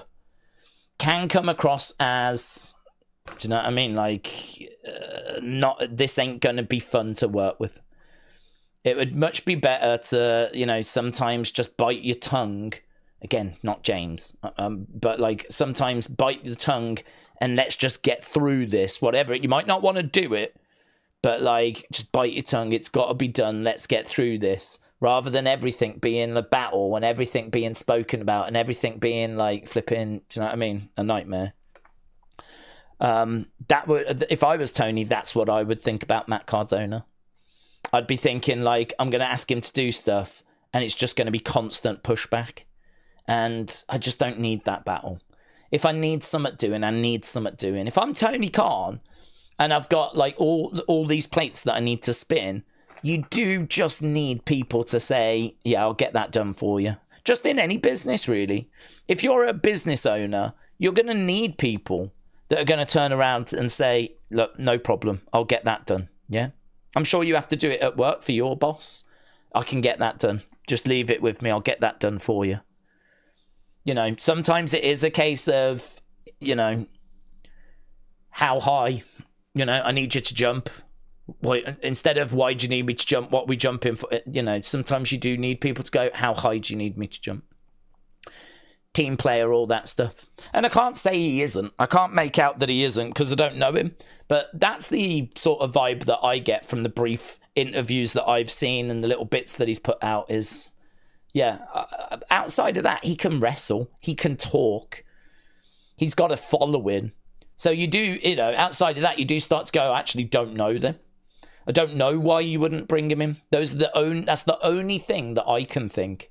Unless he's got backstage heat we don't know about, but I'm not aware of that. If Jimmy Hart is going to come back, does that mean that we could get the return of some of the teams that he managed, such as the Nasty Boys, Typhoon, Shotmaster, Yeti, Lex Luger, Haku, Barbarian? I wouldn't think so. I would think if they were going to be on the show that they would advertise them, to be honest. So, yeah, I wouldn't be expecting any surprises outside of what's not been announced, other than potentially Charlotte or return or something along those lines. What time is the stream starting tomorrow, said Jason. Stream tomorrow is set up, I want to say like 10 p.m. because I'm sure I Google searched and it was 1 a.m. that Saturday night's main event was starting. So I didn't want to start an hour before that because, you know, listen, I'm treating it like a PLE and there's normally an hour or 2 hours of a countdown show. There is no countdown show to my knowledge for Saturday night's main event, but I'm still going to act like there is because, to be honest, even when there is a countdown show, we don't really watch it because it's just recaps, isn't it? It's just flipping video packages. So I don't really watch it. So, yeah, I'm not worried about starting 3 hours before. That's kind of what we normally do. And I'm treating this like a PLE. So, yeah, 10 o'clock, I believe, UK time, which is 5 o'clock Eastern. It's already set up on the channel. And in America, you can watch Saturday night's main event on NBC and Peacock. Here in the UK, you can watch on YouTube, apparently, WWE's YouTube channel, which is not set up yet. I have not seen anything over there. So, again, if you are struggling with that, if for some reason tomorrow, we get to tomorrow and we can't find it, then you can watch it thanks to a VPN and Peacock in America. You would have to subscribe, but we might have to subscribe anyway if we want the back catalogue, right? So there's just things to be aware of there. I'm going to touch on some of that during Unseen later, actually, because I think that's an important message to get out for UK wrestling fans. Because if we are about to lose a load of archive footage, that is going to be a real blow. Right, Curtis, shout out to you. Said, yes, days. Hope we're all doing good. Curtis, hello. Shout out to you, buds. Lord Sheargrath, shout out to you, of course. And wrestling's biggest fan said, we've only got 200 likes out of 800 watching. Do better. I gave up long ago, mate, honestly. You do just get to the conclusion that this is just a community of people that just hate me. That is literally the conclusion you reach. These streams are just a real battle, to be honest, to just get through. Yeah, because I'm having to get through the hate. Yeah, so many people jumping in and so few likes. And it's not just for this stream, it's consistently. This is why the UFC community is much better. And they get much more of my love than the wrestling community do. Yeah. So, yeah, honestly, wrestling's biggest fan. You just get used to it, but you just get used to it. The disrespect is very real. Right. Netflix kickoff show has been announced. It's going to take place Wednesday. Should be interesting. Yes. Yes. Raw Netflix kickoff show next Wednesday.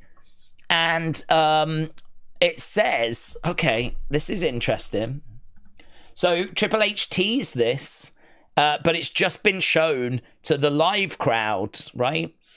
I mean, I suppose this could be on the show tonight because it is a tape show, so they might have already started early, but this isn't a spoiler. This was already kind of, we knew was coming. Triple H put a tweet out talking about next Wednesday. He said, our stars, you the fans, headquarters, next Wednesday, more to come, right? And we spoke about it in Unseen. And here, the Raw Netflix kickoff, WWE HQ, Stamford, Wednesday. That's 2 p.m. Eastern. And it does have at WWE with all the logos, which is going to be like Facebook and YouTube and all of that. So I don't know why you would show this to the crowd, and I'm guessing on the show tonight, if it's not going to be on YouTube and it's not going to be on Facebook and it's not going to be on Twitter, I'm thinking it's going to be on all those platforms.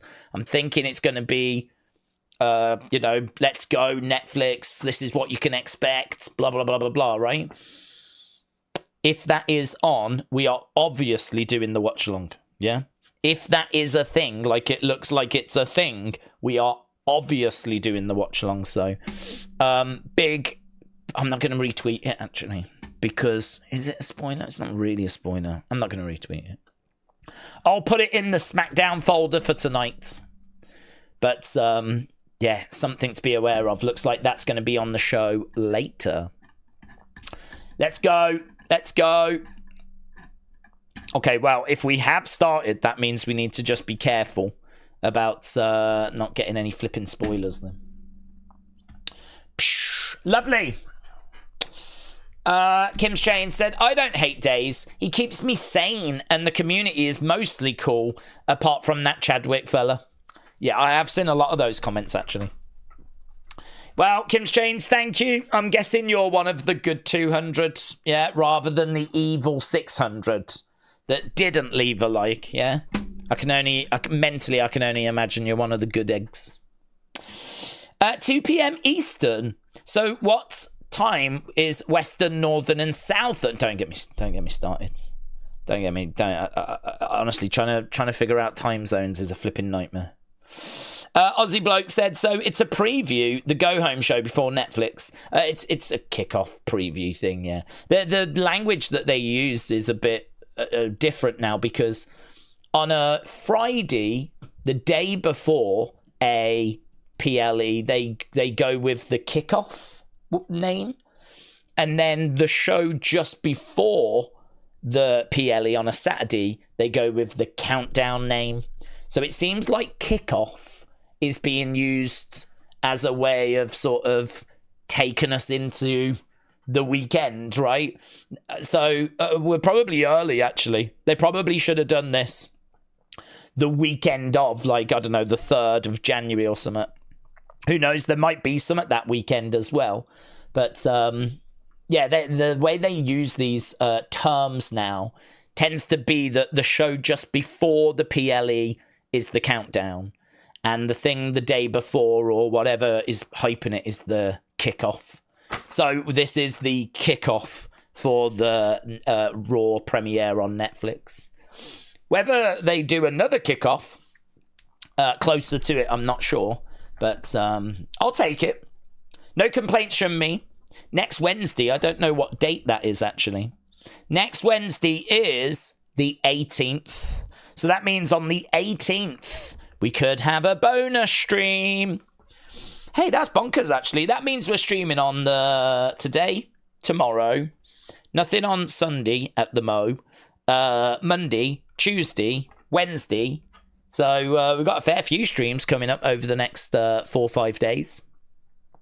Lovely. I'll take that. No complaints. Right. Days, do we think Judgment Day helping Finn tomorrow in the triple threat? Well, there is a tiny rumour, and I'm going to say tiny because I've not seen it coming from anyone of note, but there is a tiny rumour that there is going to be a big title change tomorrow. Again, I have to stress tiny because I'm seeing it come from accounts that are small. Yeah, and it seems to be spreading around, but I don't know where it came from. I don't know where it started. I just keep seeing people saying, so there is this rumor going around that such and such. It's like, yeah, but where did it start? Where did it come from? You know, we might be able to go back to the original source, and it's Barry down the road who's just made it up, right? So I don't put any stock into it unless someone can tell me categorically where this has come from. I don't put any stock into it. But, yeah, there is a tiny, tiny rumor going around that there'll be a big title change tomorrow. And people are thinking that it might be Gunther.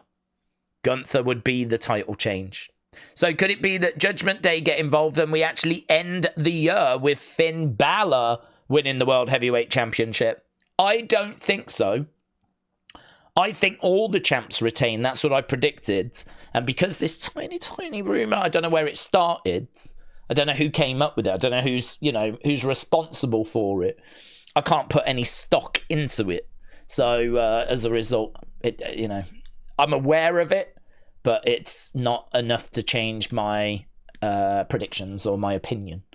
So we'll have to wait and see. But yeah, there is this little rumour doing the rounds. Tiny, tiny. Hannah said, Days, have you ever thought of being a professor with all the waffling where your students have their hands raised for hours? Shout out to you. Well, I would just tell them to put their hands down. I'd be like, guys, this is going to take half an hour. Grab a coffee. I wouldn't want them sitting there with their hands up. In all fairness, they're going to need their hands down because they're going to need to make some serious notes, aren't they? Peter said, Days, Netflix have just added Rumble 2025, Armageddon, Fastlane, SummerSlam, WrestleMania 40, Judgment Day, and Extreme Rules. Peter, shout out to you. LS Dub says Gunther won't lose. Definitely not to Finn. That triple threat will be sketchy. JD will inadvertently cost Finn the title, furthering their imminent split. Lord Geograph says, I don't hate people. I just don't like very many. Wrestle with Andy, hello. Days, I wouldn't be surprised. I don't know why I've got some scissors. I'll put them down. I always play with a pen or something. It's probably not wise to sit here playing with scissors. Days, I wouldn't be surprised if Kevin Owens wins and Cody wins it back before Mania. I feel like this is the most unpredictable of Cody's defenses. Well, you could be right. I've got Cody retaining, but you could be right. If they want to end the year with a shock. And, you can make that argument as well. Of you do this and then, as you said, he wins it back. I mean, Cody having his rematch on that first Netflix Raw premiere, trying to win the belt back. He does, title change. Yeah, I get it. I totally get why you would do it. So, not impossible. Absolutely not impossible. Gunther will retain, said Nathan. It will be like Roman. He stacks these opponents. If they take the belt off the Ring General, I will riot. The Beach Kevin said there has to be one title change tomorrow. Matt Pete said, how could Finn split at this point from Judgment Day? There's the next Wyatt feuds. That's a good point. I think we can keep teasing issues, but it's a good point. If the Wyatts are up next, it is hard seeing him go, unless he turns on them, kicks them out, and gets a couple of new members, and we end up getting, like, you know, a new Judgment Day. That's a lot to try and fit in, though. But yeah, I don't know. It's a direction they could go if they so wanted. WWE's YouTube channel is playing the best of Saturday night's main event tomorrow, 9 a.m. I think that's at 2 p.m, says Vic. Thank you, Vic. Okay, here we go. We are going over to SmackDown, my friends. Just waiting for the show to begin. And we got the little graphic up on screen. Let's turn it up a little bit. I don't have... Oh, I do. I was going to say I don't have my notepad, but I do. Days, I don't hate you, and that's coming from me, and I hate a lot of people, says James. Well, James, honestly, that's easily the nicest thing you've ever said. But a real Christmas treat as well. So, James, Merry Christmas, my friend. I don't hate you either, right? But then I don't think you ever thought I did. But I just wanted to say it back. Right, here we go then. We are underway with WWE. We are seeing Hartford, Connecticut. There is Tiffany Stratton. Yeah, we've got some seriously important matches tonight. Let's go. There is Michin. Michin with a smile on her face. She's on her phone. There's Bayley signing a load of stuff for Tops. So there we go. Bayley has done some signings. There's Chelsea. She throws her bag at some dude. She's waving at people. She's here with Piper. There's Solo. So we got Jacob. We've got Tama. There's LA Knight. Yeah.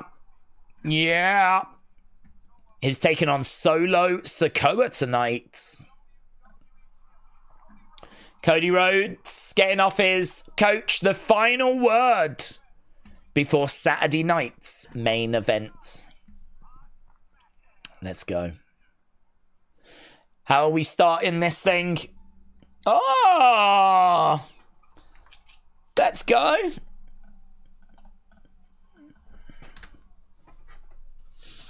The Earl of Uso is making his way down.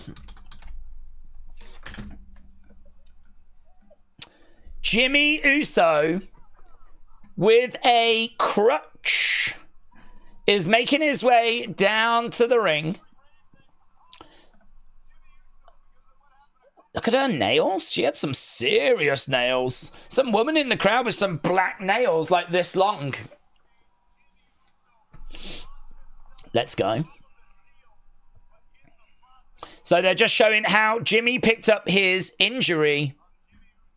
Jimmy Uso, broken toe.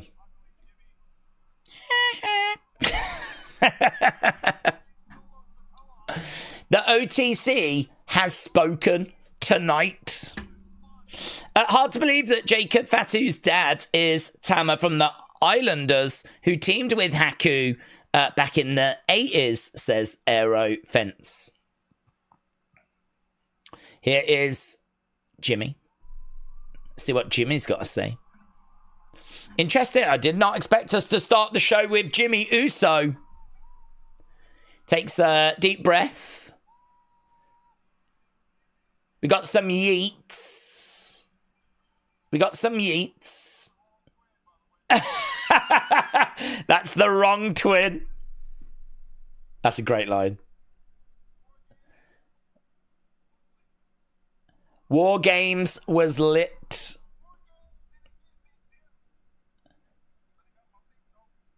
It didn't get Big Jim, but it got my big toe.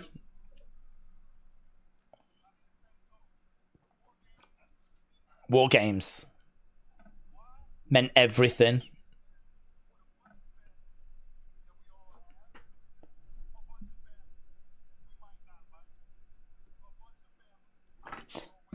So he's talking about family.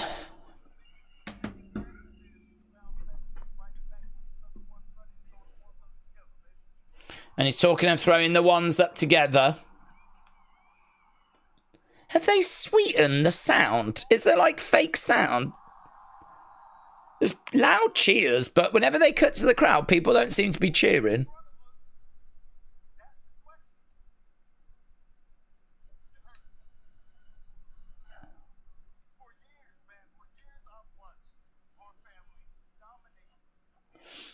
For years, I've watched our family dominate and entertain.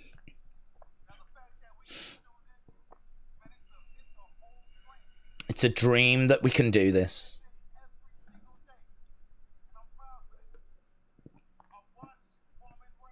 I watch Roman be the most dominant.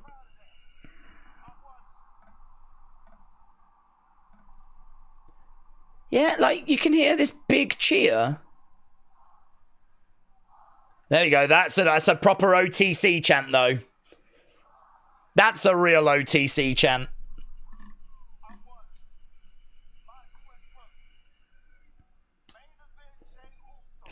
I want Brock rematch, said Brandon. Find a way. It would be cool if Haku was on Saturday night. That, Chris, yes. I'd love to see Haku come back. Hello, William. Hope you're well. Got 4 hours driving.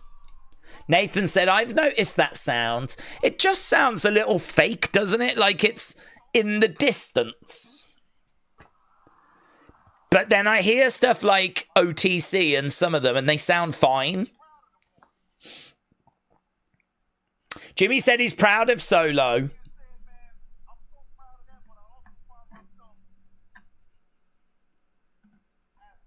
I find myself asking, yeah, what's next for you, Big Jim? What are you going to do, Big Jim? Come on, Big Jim. He doesn't know. He doesn't know what's next. But I want you to ride with Big Jim.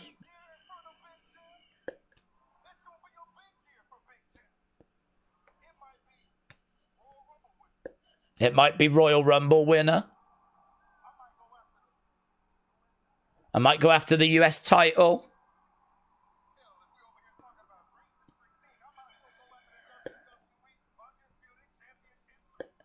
I might as well go after the undisputed WWE Championship too. I feel like there's really loud cheers, but honestly, all I can see is people doing this.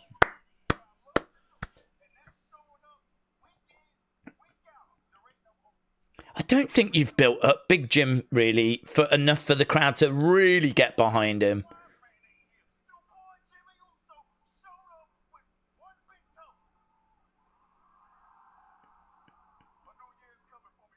A new year is coming. It's going to be really hard for Jimmy. It's going to be really hard. People have got... Drew!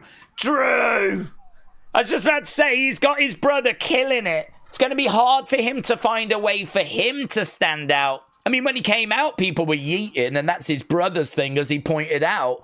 So work needs to be done. But look at this. Before we can do any of that work, we need to get Drew McIntyre off of Big Jim. Because Big Jim getting beaten down by Big D. Big D beats down Big Jim.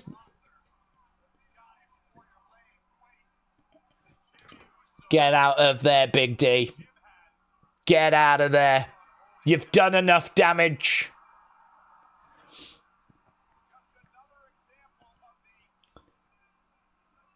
Yeah.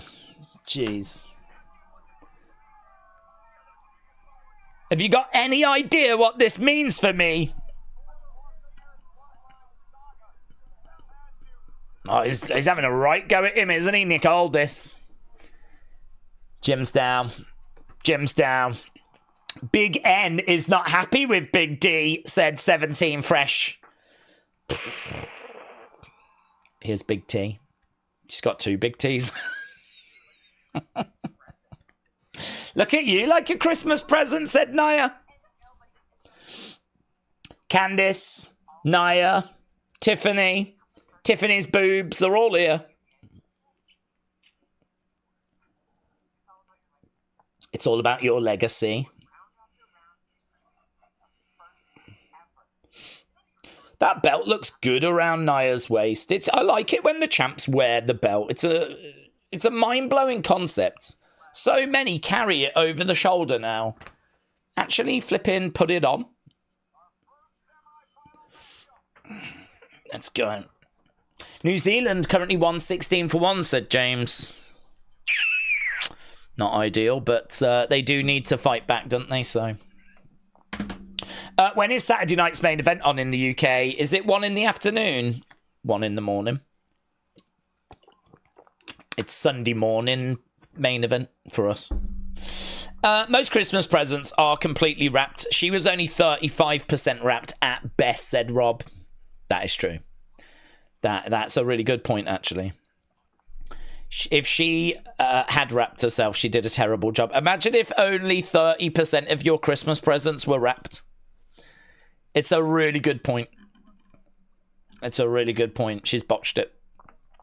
Tiffany is not as attractive as everyone says, says William. She looks like me in drag. Agree or disagree? I completely agree. But you in drag is one of the most attractive things I can think of. So for me, that's not a problem. For me, I mean, I'm struggling to see the two. You know, she's not that attractive. It's like me in drag. That doesn't make any sense. You know? That doesn't make any sense. I mean, that is the most attractive thing I can actually think of, so. The theme song for Saturday night's main event is really good, actually, said LS Dub. Tony said that crowd was 100% piped in. William, my friend, singing the blues, not one comment finds its way through, so there he sits giving the finger to YouTube. That was like a poem, Alex. Hello everyone, says Metal Mama, hope we're doing well. Metal Mama, have you only just joined? The flip's this? First of all, you're 10 minutes late for the actual show, and we always start 2 hours before. And what now? You just come sauntering in. Hi everyone, hope you're doing well. What's this?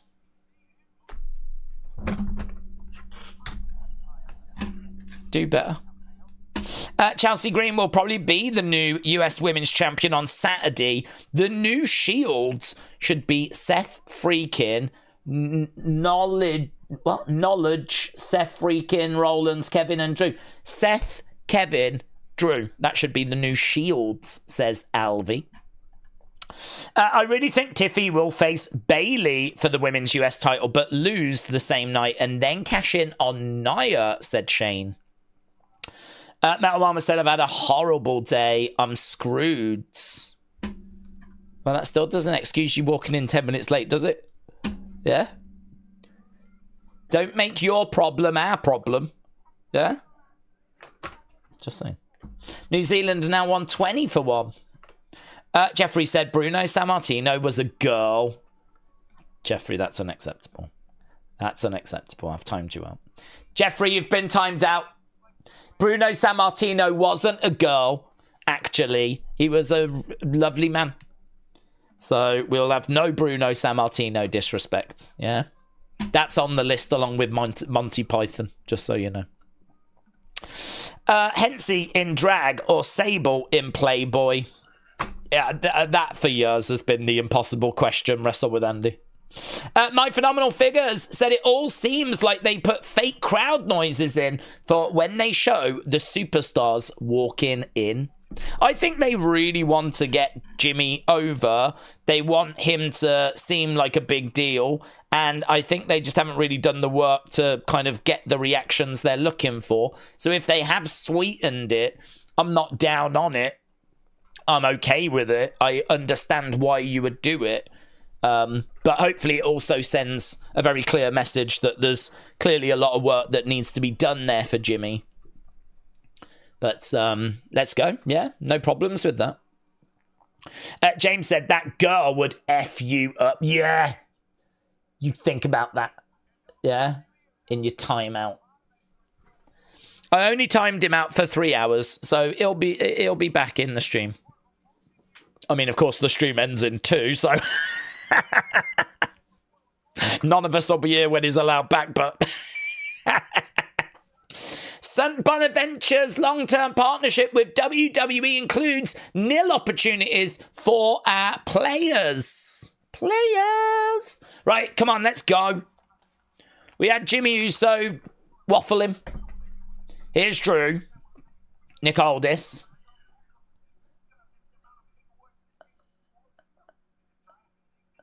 All of this stuff is a giant headache. Oh, hello. Bianca. Naomi. Is this a good time to talk? Go in my office. Drew goes into Nick's office.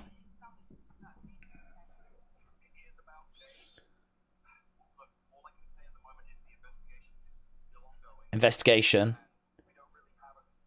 is still ongoing.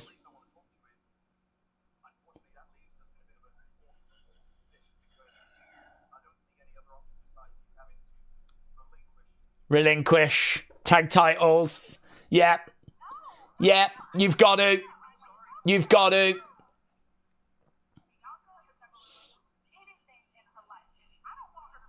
I don't want to start now. I can step up, says Naomi. Bianca's like, yes. No, strip them. Strip them. Do it, Nick. Grow some balls.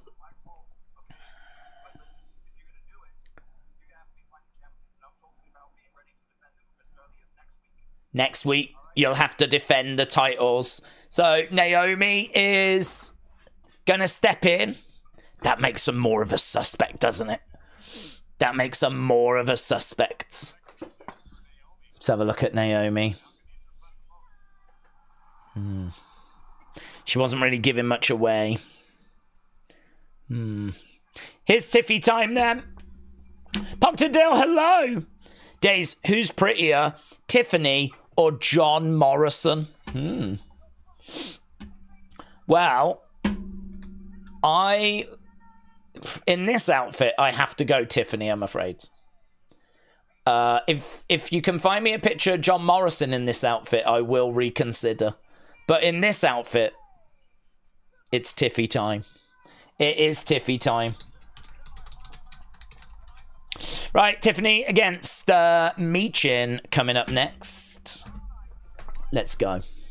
Naomi's guilt. He said K-pop lover. Well, I was paying very close attention. I couldn't see her giving much away. She was just sort of like, I can do it. I was like, yeah, I bet you can. Just like you did, Jade. Yeah. Tiffy time.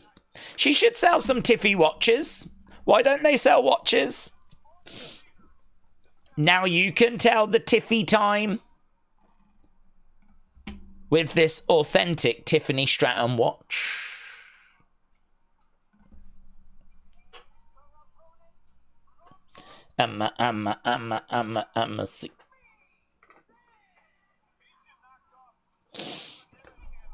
This is Michin's moment. It's Michin's moment. Is it Michin's moment? Or is it Tiffy time? Let's go. Who have you lot got as more likely to win? Let's have a look, shall we? Let's end the poll, because we're going to need to do a poll. Here we go. You've got Michin right at the bottom. You give Michin no chance. You got Chelsea, then Bayley, then Tiffany. So you're thinking Tiffany wins here. She could. She's the biggest star.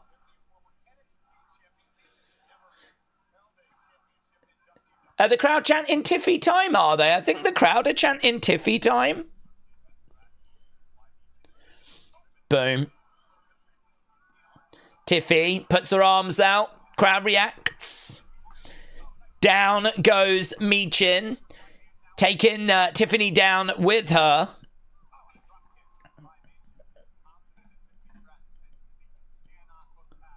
Chop coming in there by Michin.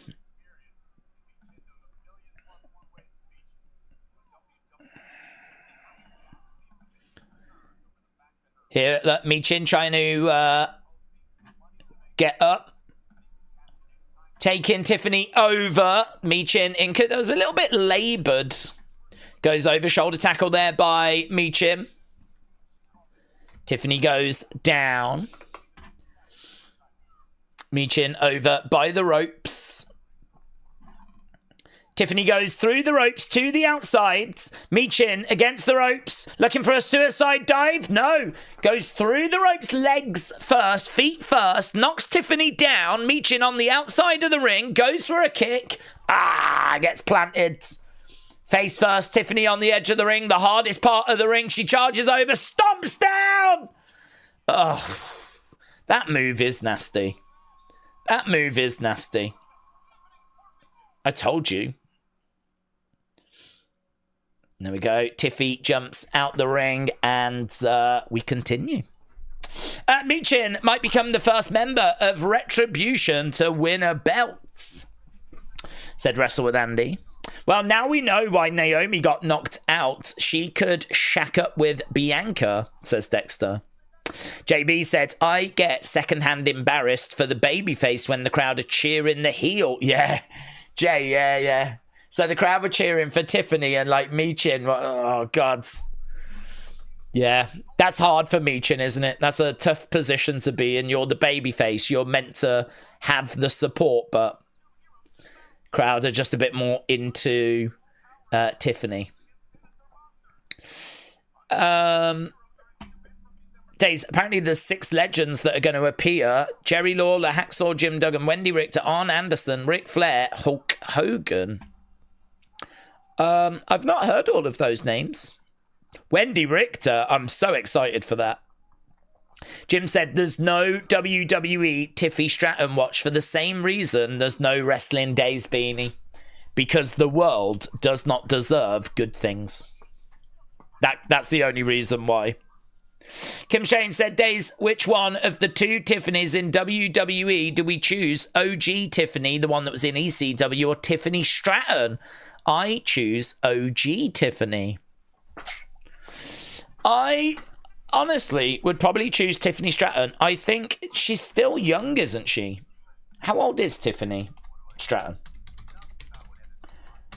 She's 25. She's 25.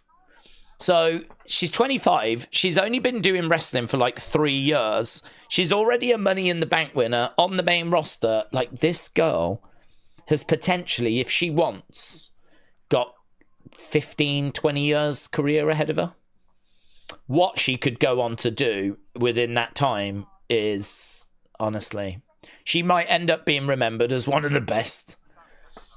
Do you know, it's funny because a lot of women didn't get much of an opportunity to show what they could do. You know, in WWE, we used women fleetingly.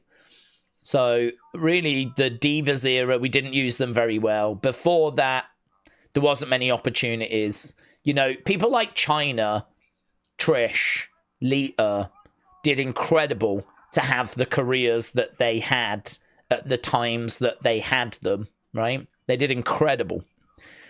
But really, until we got to like 2015 with the Revolution, the opportunity for women was quite limited.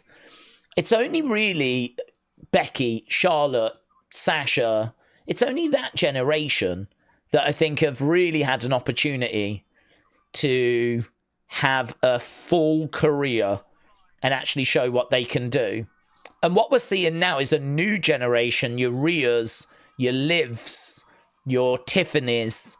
We're seeing this new generation where they don't have to be the first to be in a rumble. They don't have to be in the first Money in the Bank. It's all set up for them. So they are enjoying, for the first time, a full career. Do you know what I mean? Tiffany could be in 15, 20 Royal Rumbles, 15, 20 Money in the Bank matches. And there's just no women previously that have had these opportunities. Because, you know, the Women's Rumble didn't start till, what was it, 2019? Something like that, 2018, 2019. So, I mean, Charlotte, Becky, they didn't have chances to be in, like, Rumbles for the first few years they were on the main roster. But, like, Tiffany and all of these people will have. So, when all is said and done, this generation of women, someone in there could end up being regarded as the best because they've just got so much more opportunity. She's very good as well. I mean, she's very agile, very athletic. I'm very excited for her future. She's got the crowd as well. The crowd really into her. I think it's been a really good like first year for Tiffany, where she can actually elevate it to, like what she can add to her game. Whether she's going to be committed enough, you know, as well, because she might leave and go into Hollywood or something. That is a bit of a concern, really. I am a bit concerned with the amount of women that want to just leave and go to Hollywood. Do you remember when, like, Liv got pulled over and we saw the footage of the body cam, and in her diary it said that she wants to go to Hollywood? It's like, I like to see wrestlers wanting to be wrestlers, you know, rather than using it as a stepping stone for Hollywood. But unfortunately, I think that is how some are viewing it, as something they love to do, and they're going to do it for a while, but eventually it'll get them into Hollywood. And she might be one of them. Like, she might be done by the age of 32. She might have like 5-7 years and then go off to Hollywood, if that opportunity is there. Back in the corner, we've got Michin. Tiffany grabbing Michin and putting her up top. Headbutting away, both women up top, and down she goes.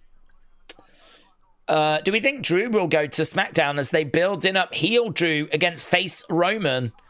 Well, I don't know, to be honest, because there's going to be a lot of change, isn't there? We're starting to hear now that Roman might end up going to Raw, which was not what was originally reported, but is now being reported. Oh! Wow, there's a botch. So she did the prettiest moonsault.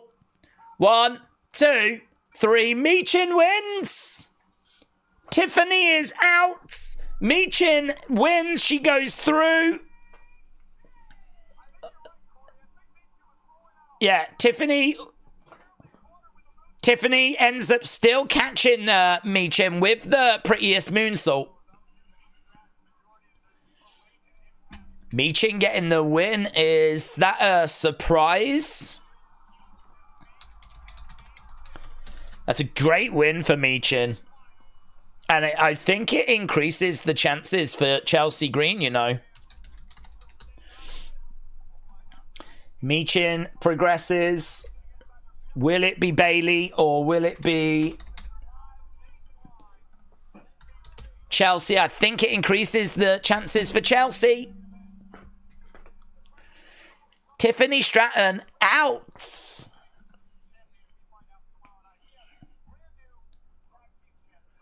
Brand new tag team champ, says Michael Cole. Theodore said, I'm surprised. Does that loss hurt? I don't think it hurts. I don't think it hurts. She's got Money in the Bank. I always think that the Money in the Bank holders can lose because they're going to get the ultimate dub eventually. The ultimate dub is obviously cashing in and hopefully becoming a world champion. So they can afford to take some losses. I don't think she needed it because she could cash in if she wanted.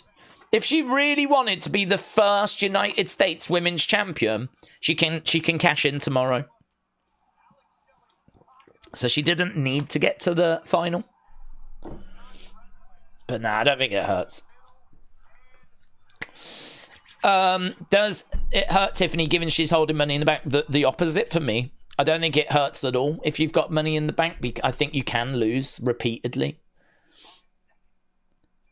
Here's DIY. They're pacing around.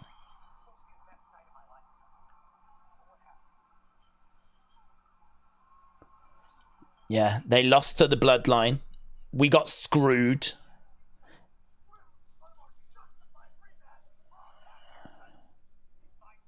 In my city. In front of my family. In front of my 2-year-old son, I was screwed over, says Johnny.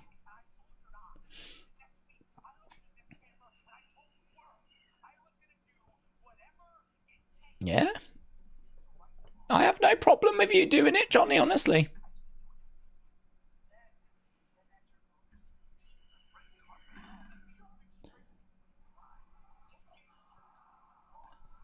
Take it. Motor City Machine Guns entered.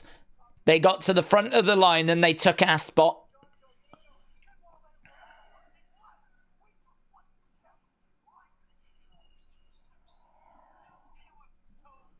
It was so good.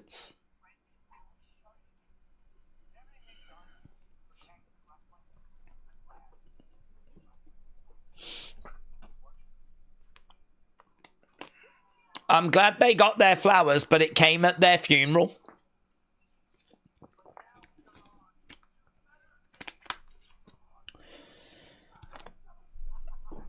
We are your 2-time WWE Tag Team Champs.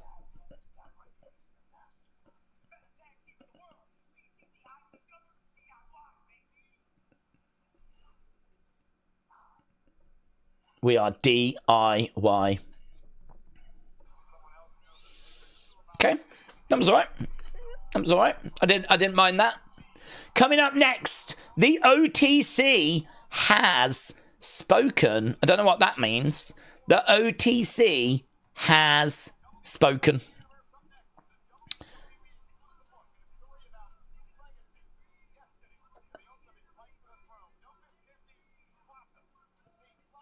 Don't miss Disney's Mufasa. Are they showing a trailer now of that or something? What's happening? Oh my god, they are. Why am I watching this? What's this? Oh, I watch no Disney stuff.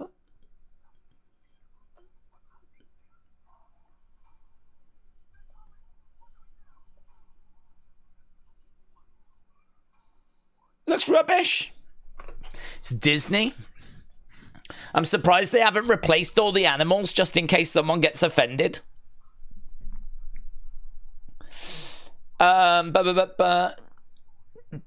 Let's get some acknowledgement in the chat for the OTC, said Dirt Brony. Is this the one that's got Rachel Ziegler in?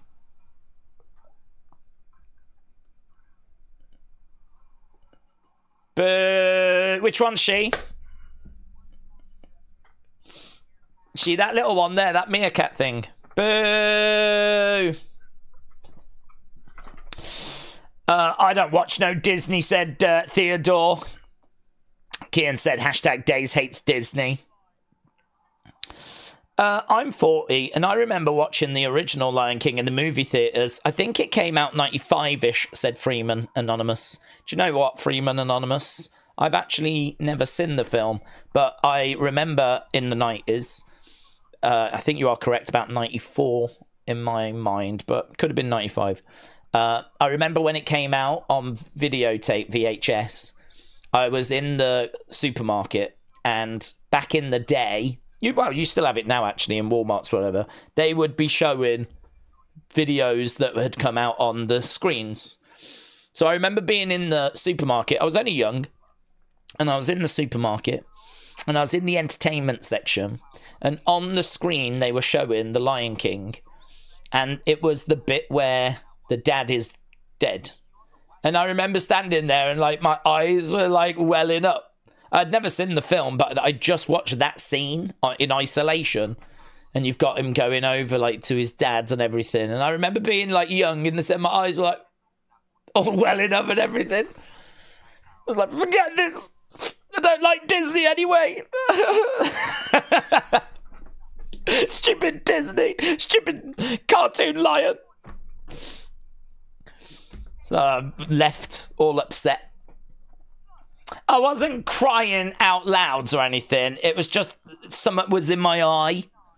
But it did. That was when I was young and I had feelings. I had emotions. I don't have them. Dead inside now.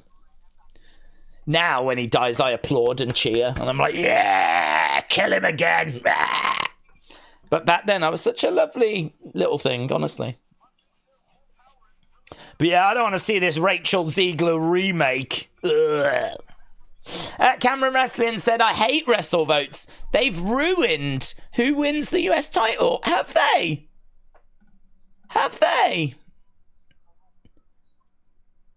No. Have they? Well, I've not seen it. That is, if they have, that is disgusting. Do you know what? At what point, if they have, at what point are wrestling fans going to flip in lose it? At what point are wrestling fans going to flip in, rip into these outlets? How does that benefit anyone? Having that news spoiled? It only benefits them, doesn't it? Can you really not wait a day to watch the match and find out yourself? I hope they haven't.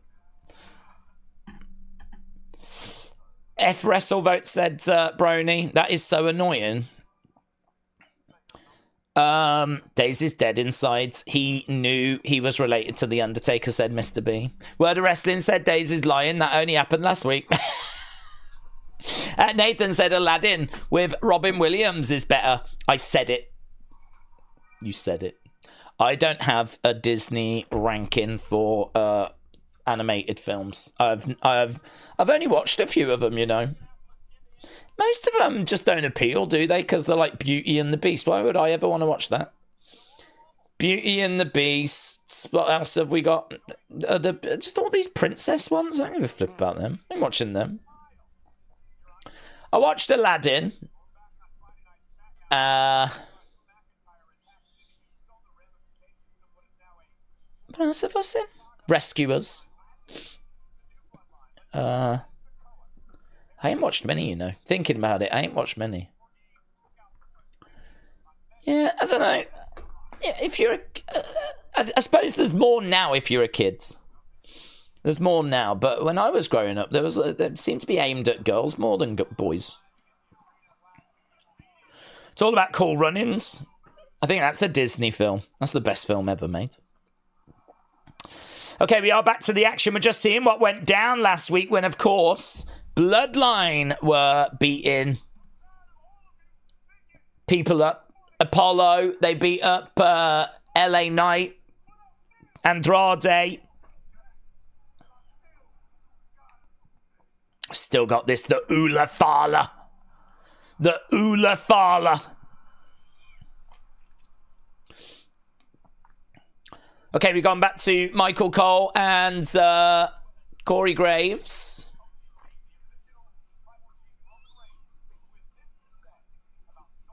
The original tribal chief.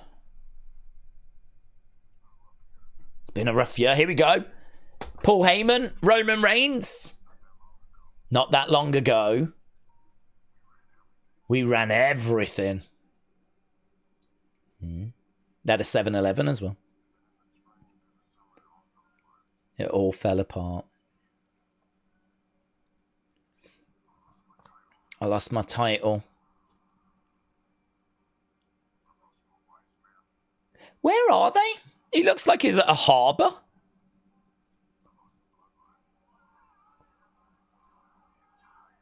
Is he about to get a boat to the island of relevancy? Or maybe off the island? He lost his Ula Fala.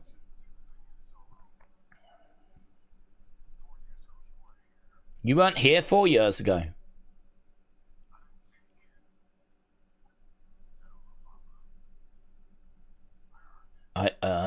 Yeah, what a moment. Look at this.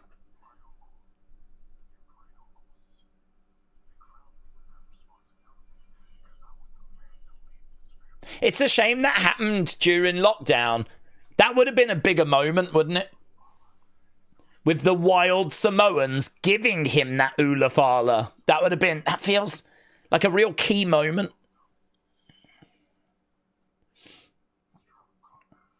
Tribal combat.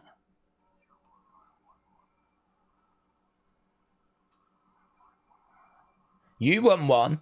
I won one. Yeah. Tribal Chief versus Tribal Chief. January 6th! Oh my God! Oh my God, the Raw Netflix premiere! January 6th! It's a flipping WrestleMania match! Ula Fala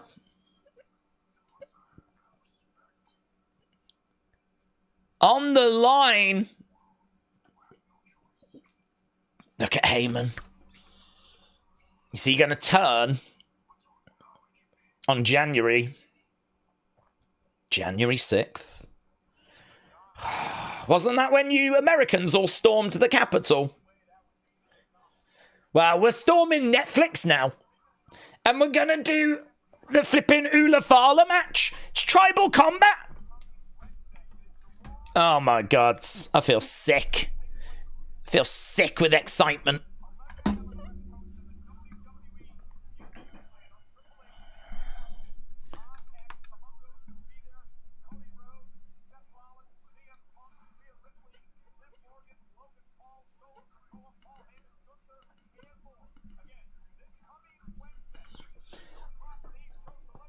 Okay, there's the announcement. Yeah, YouTube channel. It is on the YouTube channel. The kickoff show has been announced for next Wednesday. Oh, it's happening, kids. It is happening. Okay, we have got Legado del Fantasma backstage. Oh my God, I can't believe it.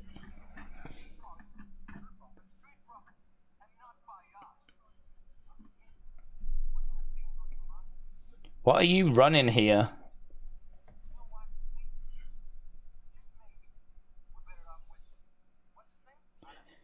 Maybe we're better off with Adam Pearce. So they're thinking of calling Adam Pearce. Legado aren't happy with how things are being run. Okay, mystery opponent time.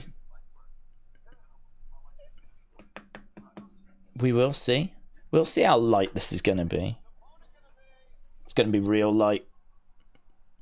We're going to find out next. Right, let's go. Christopher said we needed a new memory for January 6th. We're storming. We're storming Netflix. Honestly, it's one of those where, honestly, word was that Roman would be competing on that show, and you go, well, it makes sense for it to be solo, but for it to be announced as Tribal Combat, Tribal Chief. I mean, they are stacking that flipping show, mate. Stacking it. Netflix is going to be a huge show, said King Yeti. Big show. Perhaps the biggest of all time. But when you said you was going to stream next Wednesday, I thought you was going to go back to AEW. What a shake-up that would have been. They're just not that fortunate. They're not that fortunate. I really hope the mystery opponent is Trick, but I think they're saving Trick Mello for the Rumble, said Dominic. tribal flipping combats. Yeah, lots of excitement online about that.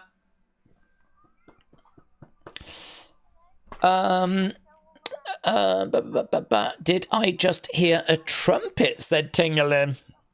Mackenzie said, I'm the mystery opponent. Spartan said, I think Disney took the Lonely Sheep and forced it into the Lion King. R.I.P. Lonely Sheep. I hope he's okay. I can't wait for Raw on Netflix, said Steven. Same here, buds. Logan Paul is going to be there on Wednesday, said Mackenzie. Oh, yeah, you're right. He is on the graphic. Perhaps he's there to announce his retirement in person. He's done. That's it. It's over. Yeah, the graphic has got Seth, Rhea, Logan, Cody, Gunther, Liv, Punk, and Solo. That's well spotted, that is, that he's on there. So there we go. Jacob said, this really is the calm before the storm, which is Netflix and the road to WrestleMania. Well, you say the calm, but we do have Saturday night's main event tomorrow. And then not long after that, it's going to be all the Christmas episodes, which, you know, they're just pretty fun. It's normally like, you know, Miracle on 34th Street fight. Plus everyone's in good mood. And then after that, you've got that weird kind of periods between Christmas and New Year, and everyone's at home and off school, off work. And I don't know. I think we're in a good place right now. I'm super excited for tomorrow. And as we said, we're kind of really in the holiday period now. We've got, what, 11 days till Christmas Day? And then, of course, as soon as we get to the start of January 6th, it ain't that long to wait until we go to Netflix. Yeah, God, it's so good. It's so good. We're in such a good place. We're eating so good as WWE fans. The problem with stacking the show is everything after would be downhill because they went all out for episode 1. How do they top it? I don't think you top it. I think you just make sure you've got something interesting on the next episode just to bring people back. You're not going to top it, but can you tell some stories and actually have something that's going to make people want to return for episode 2? You always get this. You know, this always happens, and it will happen again. You go big for your premiere, you get a massive number, and then really it's about what does it settle down to. We just did it with NXT, didn't we? NXT, didn't that get like 800 and some thousand for its debut episode? But now it bobs around 600,000, 650, something like that. So yeah, you'll never top it. You'll never keep everyone that tuned in for that first episode. But if you can get a high number for the first episodes, you then increase the chances of keeping it high for the episodes that come after. But there will always be a decline because you ain't going to make your second episode bigger than your first. You have one chance to make a first impression. Right, here we go. We have got Carmelo versus some Mystery Boomer. Mystery Boomer time.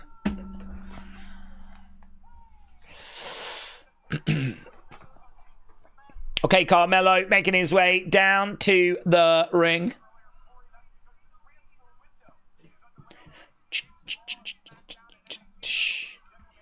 So Carmelo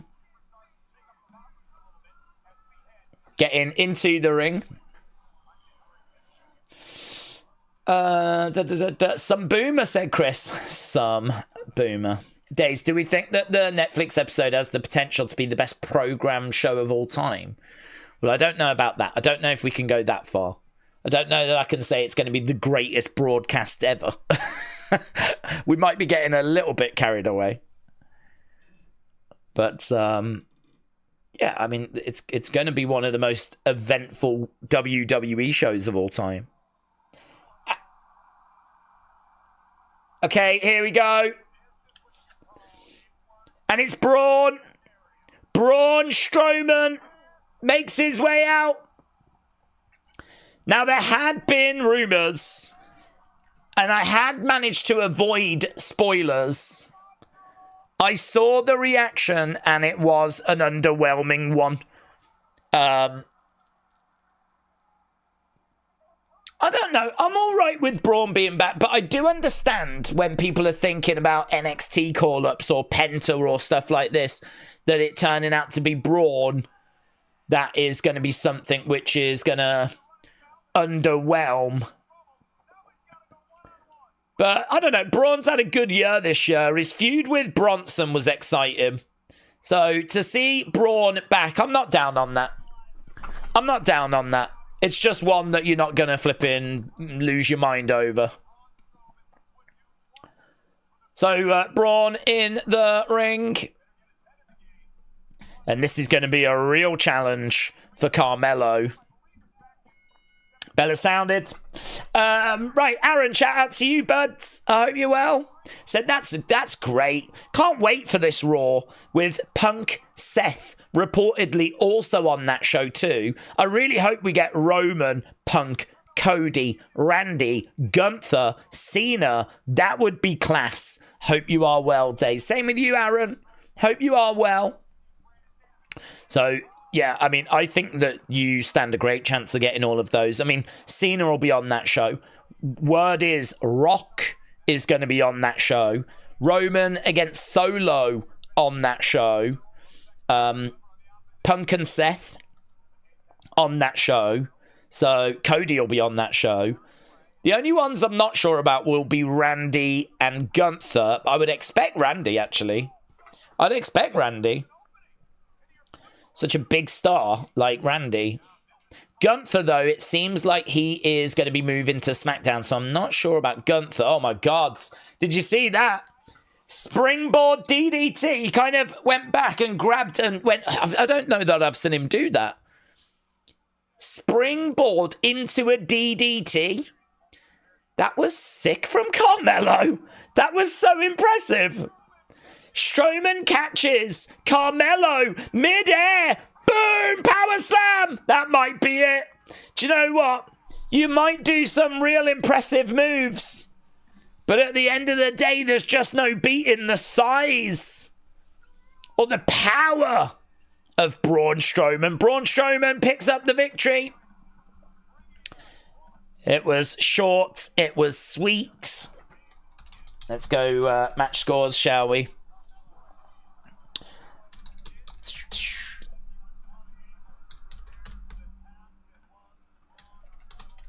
He was unable to prepare for the task that was Braun Strowman. Roman versus Solo to main event Raw Netflix. Roman wins and reclaims the Ula Fala, and then The Rock arrives and we start Rock Roman builds. Unfortunately, this is me fantasy booking, said Brony. So, Aaron, thank you, my friend. I really appreciate the support. And, yeah, I think a lot of what you're hoping for, you may end up receiving.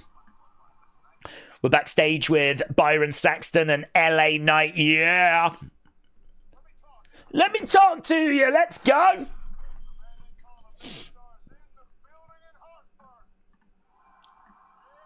Yeah.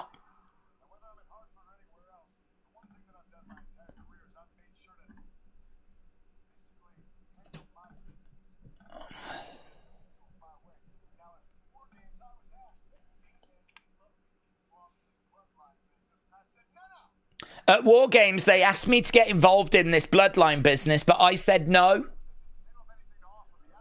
They didn't have anything to offer me. I didn't care about that. I didn't need that. I only care about gold.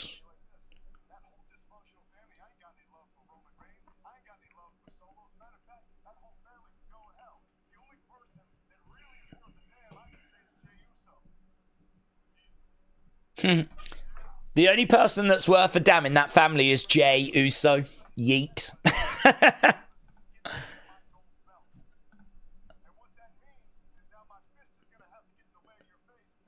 My fist is going to have to get in the way of your face.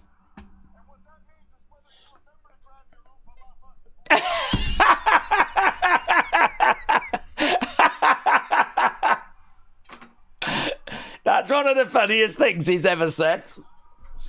Whether you grab your Ufa Falafel or not, whatever. Ufa Falafel. Oh my God. That sounds like some Turkish rap. An Ufa Falafel. Oh, let's go. Guys, I love the Ufa Falafel. That's great. LA Knight was having a bit of fun with his promo there, backstage.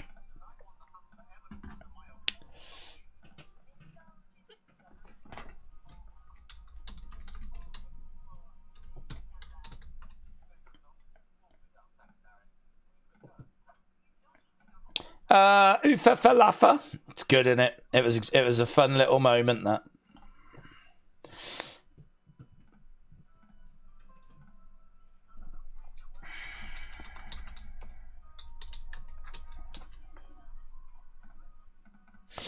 LA Knight is too good. Ufa Falafel 316 said wrestle with Andy. Let's go. Let's flipping go. Vince's shadow right in the tape shows. Wow. That was a fun little line. It got me. Tell you what, there's a picture doing the rounds at the moment. Stephanie just broke the internet during SmackDown. So there we go. Stephanie. This is a really rubbish picture. It's really noisy. It's not sharp at all. It's like she flipping took it on an old 90s Nokia. I mean, it is so... I mean, I get the subject matter is, you know, what we should focus on. But I just can't get past how bad the picture quality is. It's actually impressive to have picture quality that bad in 2024. For me, that's got to be one of the big major talking points from this image. So if she did break the internet, it's probably only people trying to figure out how she's got a picture this poor in quality when, you know, every phone on the market would take a better picture than this. I don't even know that there is a phone in existence that could take a photo that bad. I mean, it's a horrible advert for whatever this is. Whatever device this is. She's been scammed. I can only imagine she bought a mobile phone from Temu. So that's my takeaway. Yeah? That's my takeaway. Yours might be very different.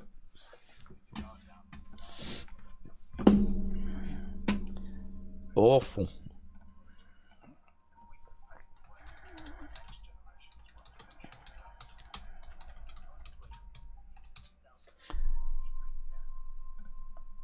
Boom. Right, King Yeti. Oh, there was a super chat I needed to get to. MXXS said, in the States, will the live PLEs stay on Peacock? Yes. Yeah, it's only Raw that goes to Netflix in America. For us over here, the PLEs go to Netflix. But it's just Raw that goes to Netflix in America. PLEs stay on Peacock, yes. King Yeti again with another 10 Wrestling Days membership. King Yeti, shout out to you, my friends. There's no words needed from me anymore. There are no words I can say anymore. So, King Yeti, I massively appreciate it, dude. And again, that means more people can join the membership sides. And as we said, you've single-handedly done... We might have to rebrand soon. King Yeti Days... Might have to, transfer over to that. You know, like how WWE is selling its soul to Saudi Arabia? I feel like I might do the same to King Yeti soon. King Yeti is my tribal chief. King Yeti's who I have to acknowledge. Okay, here's Solo making his way down to the ring.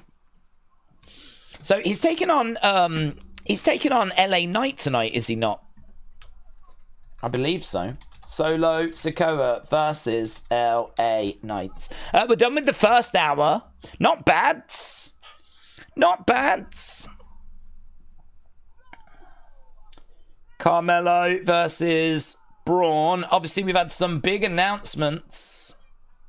Next Wednesday, was announced, and we found out who the mystery partner is. And of course, we had Roman announcing about his match with Solo on Raw. We haven't heard Solo agree to it yet, but it's going to happen. Okay, that was good 89% for Carmelo Braun. Michin Tiffany was good 97%, so definitely an area that could, as always, be improved. Solo getting into the ring. Solo still cosplaying as the Tribal Chief, said Blue Chew. Steve, mate, a shout out to you, buds. Put Jacob Fatu in Fortnite. Put Jacob Fatu in Fortnite, what does that mean?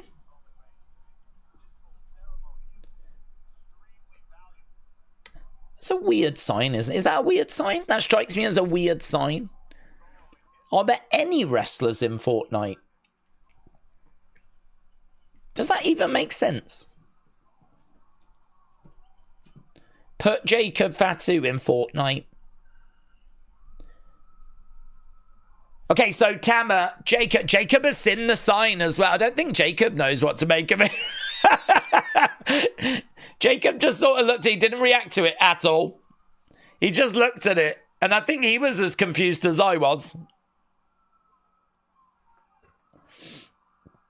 The dude that's holding it is really believing in the message, though. He really believes in it. Here we go. He's going to say something first. Mackenzie, shout out to you.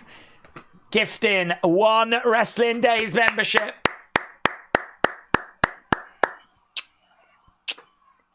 Love that. I love that just as much as what King Yeti does. Hartford, Connecticut. Here we go. Here we go. Acknowledge me. Acknowledge me. The crowd don't, apart from that dude that wants Jacob in Fortnite.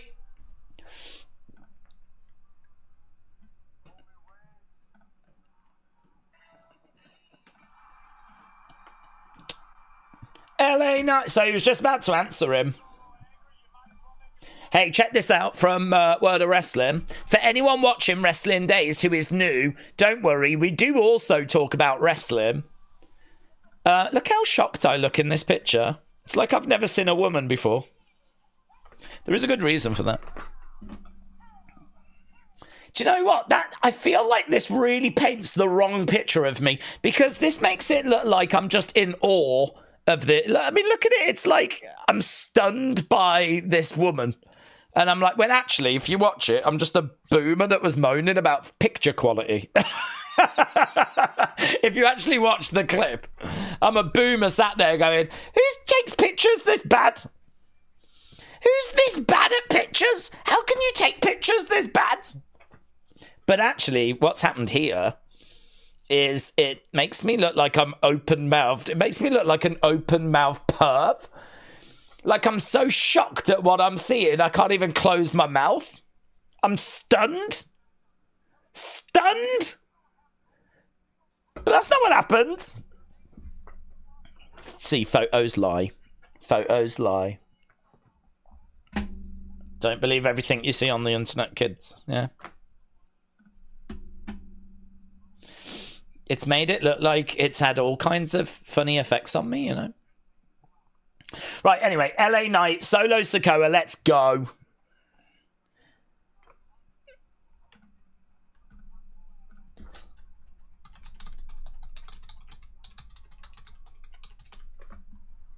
Okay, these two throwing some big shots at each other. We are underway with... Oh,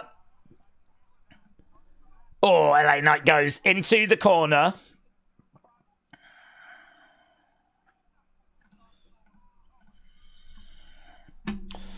Boom. Mackenzie, chat out to you, my friend. Days a perv? No. Thank you. Finally. Bit of respect round here. Days, have you not seen a woman in public? That's very interesting. Yeah, we don't have them round here. We don't allow them out. They stay in houses, and you might see the odd one on Christmas Day because they are allowed out on that day, but any other day, no. They're not allowed out their houses. Over the top to the outsides. Word of Wrestling said, when do we expect Braun and Wyatt 6 story? Well, I mean, it's going to depend if it shakes out and they're on the same brand. I mean, they were going to touch on it, so I definitely think there is opportunity to, do something there. But, yeah, let's wait and see how this transfer window thing goes first, because if they're on different brands, that obviously gives us one answer. If they're on the same brand, then that'll give us a different answer. So we need to know how that shakes. To be fair, Daze was talking about the phone case more than Steph's killer badonk. Has she got a killer badonk? You can't even see a badonk, can you? That donk. Yeah, you can't really see it. You can only see like the side of the... do you know what I mean? If anything, she's being extra cheeky, because if she was to just stand normally without twisting, you would see more of the badonk. But she's actually turned, and she's turned the badonk away, so you can't really see the badonk. So she's only really showing you the side of the leg and the side of the buttock. But yeah, I don't know. I don't think this is a picture that is going to break the internet, personally. But we do keep going back to it, and I do look like a perv as a result. I don't know. It seems to be very easy for me to come across like a perv. John Cena is in Fortnite. There we go. Breaking news. So, Linerad, shout out to you, my friend. Linerad is our official Fortnite correspondent, bringing us all the latest Fortnite developments. Okay, LA Knight getting back into the ring. LA Knight was just Samoan dropped, which is not great if you are him. Right now, shot coming in there by Solo. Solo in control. Shot to the midsection there by Solo. LA Knight goes over into the corner. Big boot there. Boom. And LA Knight grabbing Solo. Trying to get in reversed. Oh, LA Knight holds on to the ropes. Pulls that top rope down. Pulls the top rope down. Oh, great work there by Tama. Tama actually taking the bullet. Oh, Uranagi onto the commentary table. LA Knight is down. Solo Sikoa takes control. As we go to commercial break. Let's go. Let's flippin' go to commercial. Right, use Metal Mama in the store for Fortnite as well. Please, use Metal Mama in the store. What, do you just type that in, do you? There you go, guys. If you're going to purchase something from the store, put in Metal Mama. And I think, does that help you out, Metal Mama? Do you know, I have never played Fortnite. Not once. I've seen someone play it. My cousin's kid. And I don't know what that makes them to me. My cousin's kid. Second cousin, maybe? I don't know.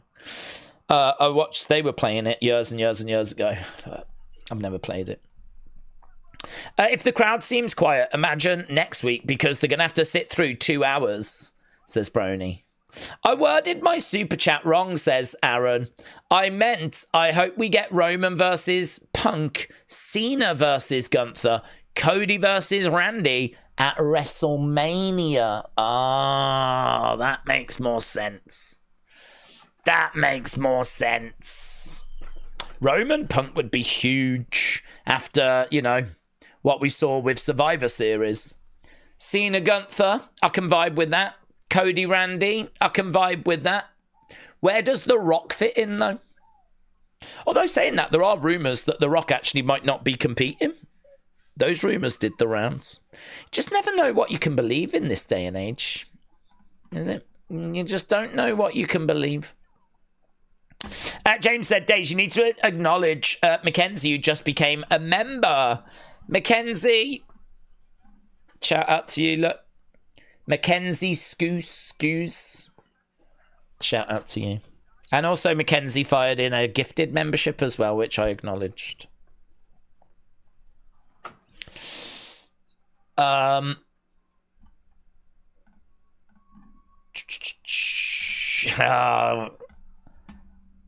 Inception thing. I do enjoy a good Inception. Me looking at Stephanie Beckle.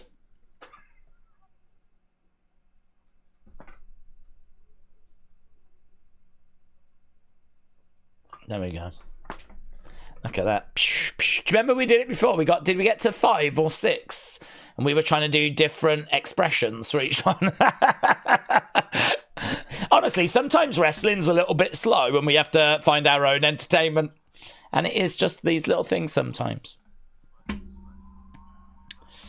Boom. Why am I being so nice tonight, said Jane. I don't know. I just think this community brings out the best in you. I just think it brings out the best in you. Kim's Chains. Yeah, this picture of Stephanie might break the internet. Samantha Irvin. Love that. Love that. There's Samantha Irvin. That's great. How many responses has that got with people going, that's not Samantha, that's not Samantha Irvin? How many? 56,000 views. 56,000 views. Is that because of the boobs or is it because of the boob? Which one do we think? Boob or boobs?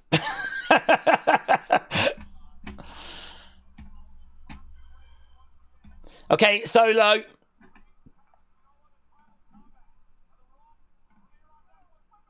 Ah, Johnny, you legend. Johnny has used AI to enhance it. Well done, Johnny. Well done. That's great. That is great. You've made it look a lot sharper. Oh God, I feel like I'm there. I feel like I'm there. I feel like I've just opened the door. Amazing. I'm going to retweet that. Okay, shots coming in there by LA Knight. We are back from the commercial break. Oh, yeah, we've got Dayception going on. We got Dayception going on.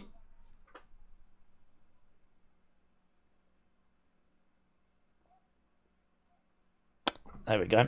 Just keep that ball rolling a little bit longer. Okay, kicks coming in there by LA Knight. Boom! Collides into Solo. I tell you what, the crowd are into this. A. Jobson said Tessa is on TNA. Well, that's their decision, isn't it?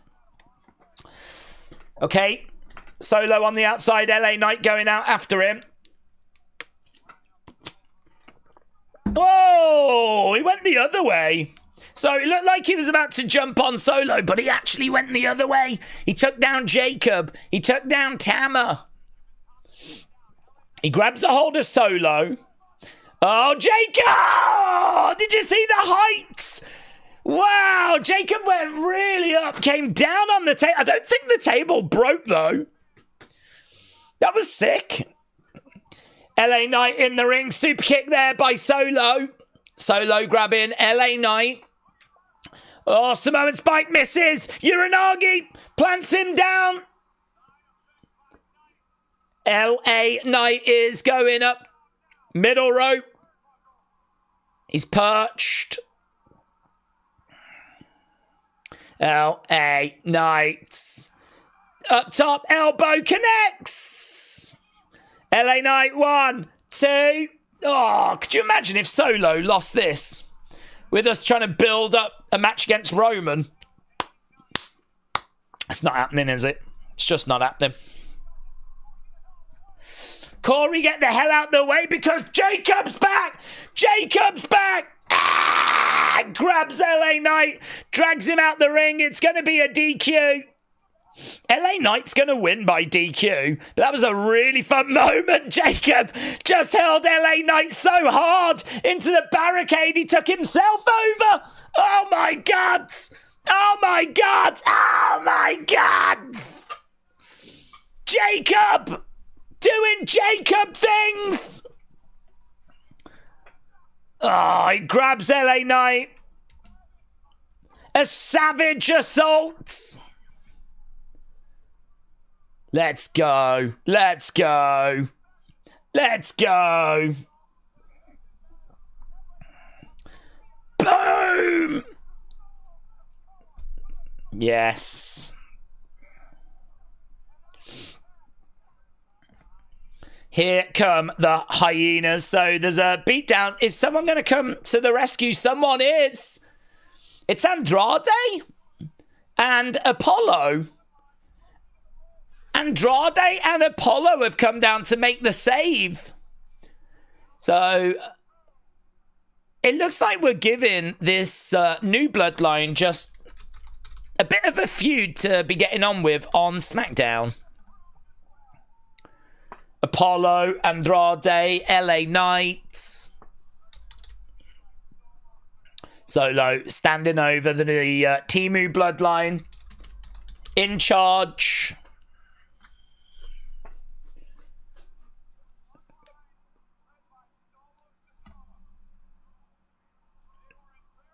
Dun, dun, dun, dun, dun, dun. Jacob should be fighting the OTC, said Chris. It's like a crash test dummy, said Matty. That was so much fun. Everything with Jacob is always so much fun. Dayception could be Days and Tommy's tag team name, said Kim Strains. Let's go. Talking of going, that's exactly what the Timu Bloodline are doing. They're going. Andrade down.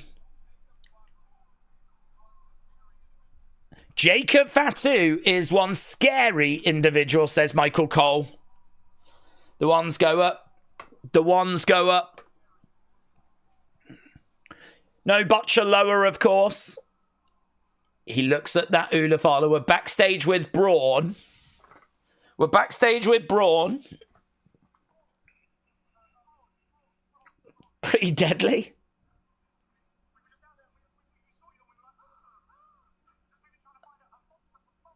We've been trying to find a monster for months. They're still doing Pretty Deadly, the musical. I can't see him agreeing to this, you know.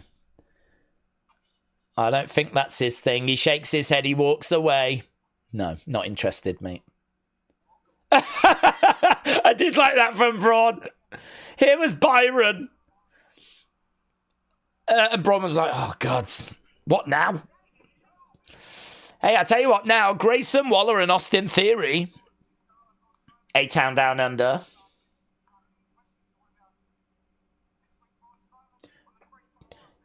Braun Strowman on the Grayson Waller effect next week. It's a big show. Big show for Braun.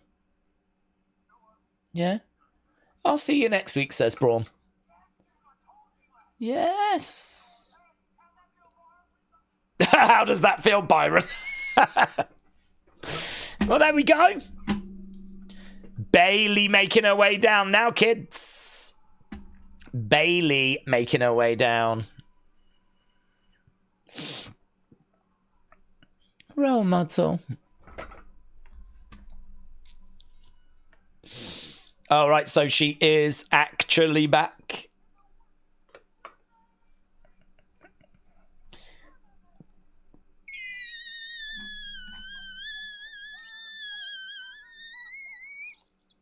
That's how I feel about that. Okay, Bayley making her way down to the ring. A-Town Down Under catching hands next week, said K-Dub.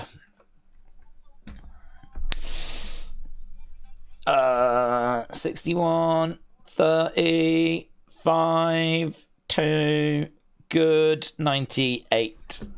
Theory needs to get a break from Grayson soon, says K-Dub.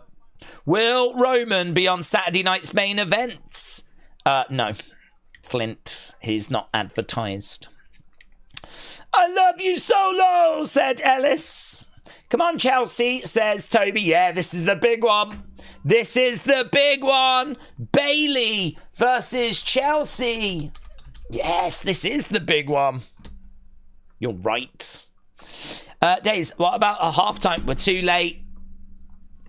Too late, Hannah. You should have reminded me 20 minutes ago. Yeah, I don't know what this Hannah time's all about. What's more intriguing match? Rock Roman, Punk Roman, or Jacob Roman? What's more intriguing? I think...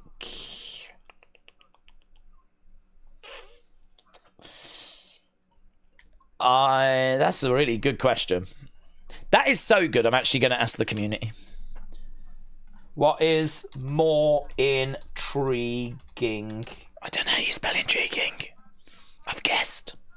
Roman versus Jacob. Roman versus... I'm going to put Roman Solo in there as well. Roman versus Rock. Roman versus Punk. Punky Punk. Boop, boop, boop, boop. I don't think people will say Roman Solo is that intriguing, actually. Need to change it for something else, don't I? We've seen Roman Seth and we've seen Roman Cena.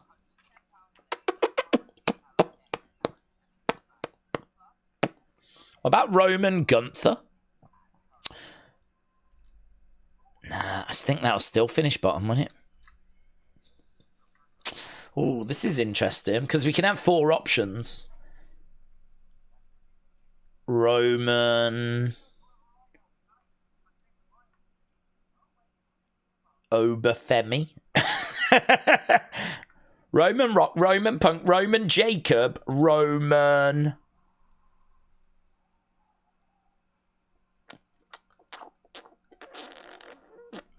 Drew? Rematch? With where Drew is right now. Yeah, I've gone Drew.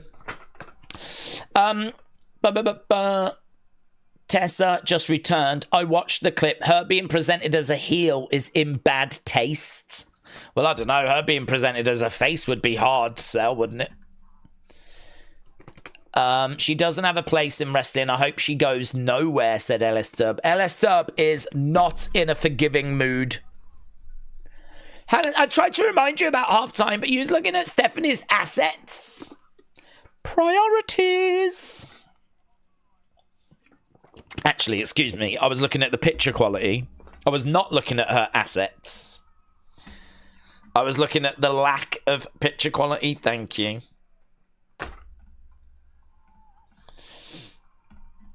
People are full of praise for Jacob. Yeah. Yeah, it's not a good look, is it? I didn't really realise till now, but there is a lot of pictures of me looking at scantily clad women, isn't there?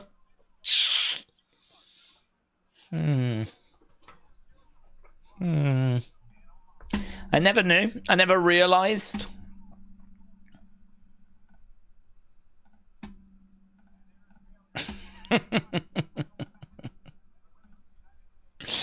I don't know how much more. What are we up to? Are we what, 3? I thought we'd up to 4. I'm looking at the dayception. Here's Chelsea. I'm sure we're up to 4, aren't we, on dayception? Don't tell Papa H. What's he gonna do? He'll do nothing. He'll do nothing, mate. If I want to perv on his wife, I'm going to perv on his wife. Yeah? What's he going to do? Nothing. Nothing. I mean, he might do. I don't know. He could do something. I'm not sure. Here's Chelsea. Same. Reminded me of Einstein Mobile Prepared we had in the middle school. What? Dirty cam pic in front of the school. You were staring for a while, though. I don't know what language you're talking, but I don't understand any of it. I understand the words. I just don't understand the order you've put them in. Ex-Shelf President said, the weakening and building up of certain stars has got me scratching my head. Lots of wasted time and investment and a lot of mid-talent. Right, here we go. Bayley, Chelsea, we are underway.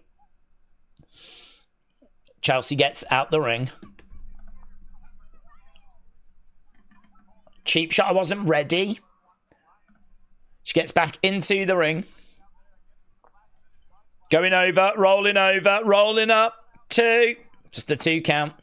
Backslide there by Chelsea. Flip over there by Bayley.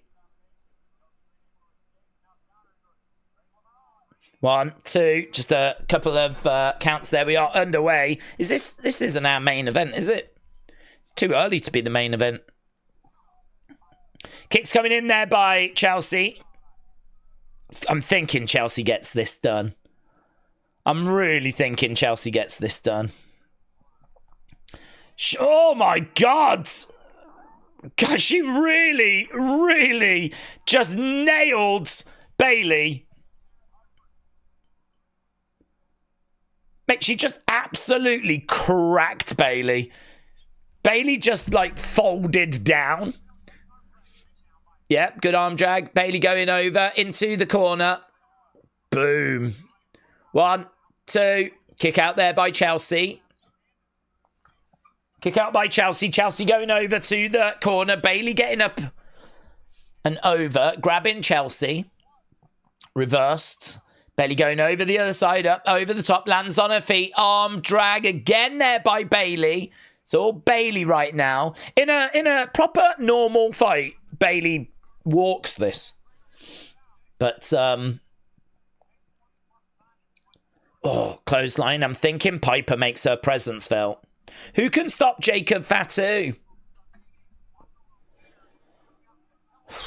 Maybe only Jacob Fatu. Or his mom. Bayley goes outside, drop kick. Chelsea goes down.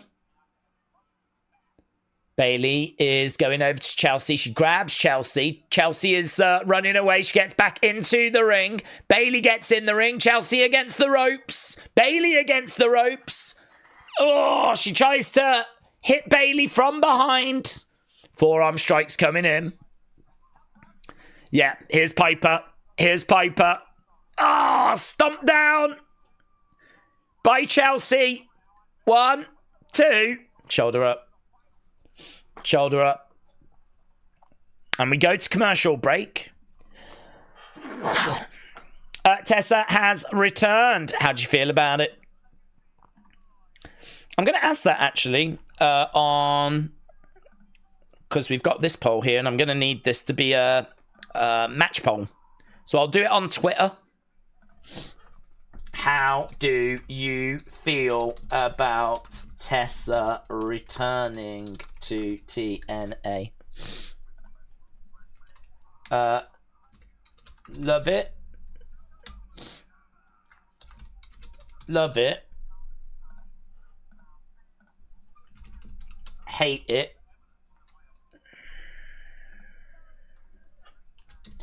Don't mind. Not sure. Yeah. Be interested to see what people think about Tessa's return. I did not expect it. Don't think anyone expected it. There's not even been any rumours of it.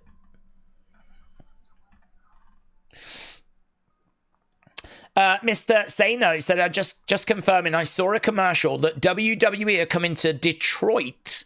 Cody, Kevin in a steel cage match for the title. Detroit street fight with OG Bloodline and New Bloodline. Oh, that must be like a commercial that's running in that local area then. Interesting. I've retweeted that. Okay. Tessa in NXT would be legit, says K-Dub.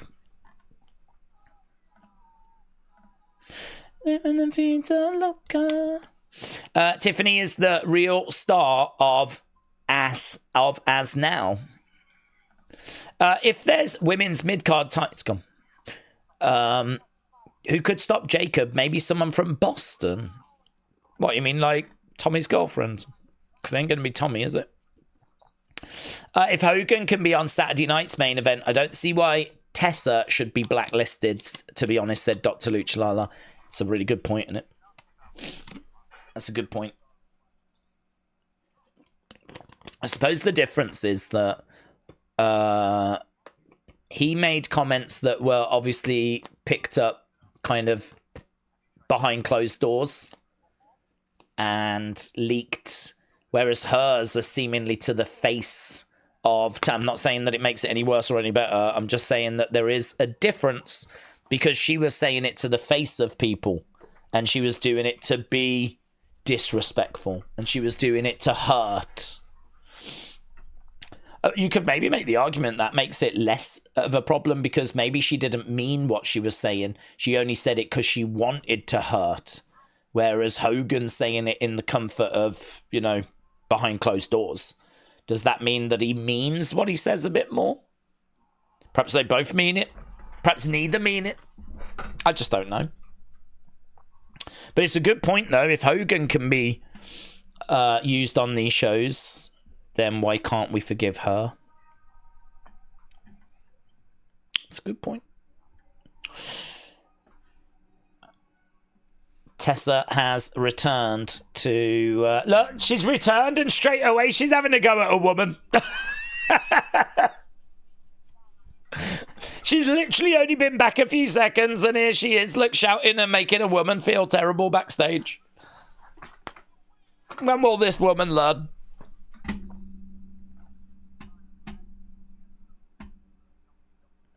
Yeah, I don't know what the reaction was to her. I'd be very interested. I don't know what the reaction was. Okay, we are back to the action. We're not too worried about what's going down in TNA. That's for them to figure out.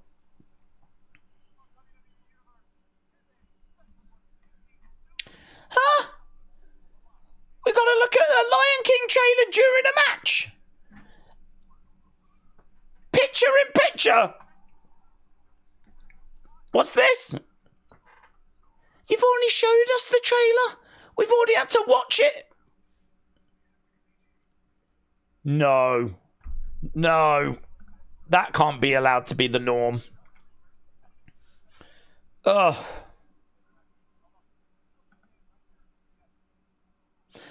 Elbows coming in. Oh, God, I was horrified. What if we start doing that on a regular basis during matches? We have enough adverts as it is. Why the hell do we want more? Oh, God. It's like a glimpse into a nightmare future. It's probably not that big of a deal, but it feels like it.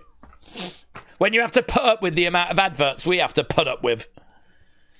The last thing I need is more being inserted into the only bit of programming we get. Net breaker there by Bayley and Chelsea. They're giving this match some time. Lion King. I know, yeah. God, plumbing. Lion King. Rachel Ziegler nonsense. Bayley grabbing Chelsea, looking to hurl her back into the ring. Gonna go for a DD. No, suplex. Suplex. Chelsea is definitely feeling this. if she is going to get past Bayley, they're making her go through pain first. Guys, what's worse? Is the return of Tessa worse, or is that little advert we just had to watch worse? Kick out there by Chelsea. You seem to be mad excited for Saturday night's main event. What needs to happen to leave you disappointed? Well, I would just need to not have any of that nostalgia. If there was none of the nostalgia that have been promised, then I'll be disappointed, but I don't need any certain results. Just having Jesse on commentary, the old graphics, I just want to feel like I'm watching. I want to feel like a kid again. I want to feel like I'm watching those old shows again. WWE has evolved and changed so much. It's not really... It's kind of connected, but also it feels so different from the wrestling that I grew up watching, you know? It's like, it's the same company, but it's so much bigger and so much more scripted and polished. I feel like when I was watching, it was a bit more rough around the edges, and we had like bigger characters. And shoulder up there by Chelsea. Now it's all produced. It's all sizzle, it's all show, it's Hollywood, baby. That's where wrestling is now. I feel like there must have been like fans of silent movies that when sound came in, there must have been fans of black and white, and when colour came in, they were like, oh, this isn't how it used to be. That's me. I'm a boomer. So for one night, I'm just going to have fun. That's a lovely 2. Yeah, not going to do it, though. Do we think Cena wins the Rumble, says Macca? I don't think so. I think they're going to make it as difficult as possible. Oof. Does she just call it the Rough Rider? It's not a move that I see her use. That she uses like the unprettier, but she doesn't break out the Rough Rider that often. Piper saving Chelsea. Oh, Bayley with an elbow takes out Piper. Bayley goes over the barricades. Chelsea's getting back in the ring. Count. She wants to get the count out win. Bayley's going to try and make the save.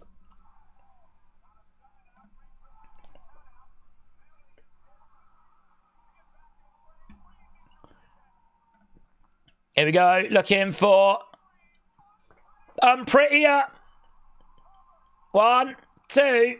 Oh, Chelsea gets it. Chelsea gets it. Chelsea is through to the final. So it is going to be either Chelsea or Michin. That's not...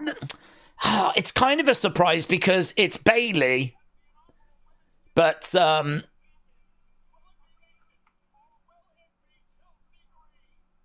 first women's United States champion. Isn't she Canadian? How would you feel about a Canadian being the first? Doesn't really matter, does it? Doesn't really matter.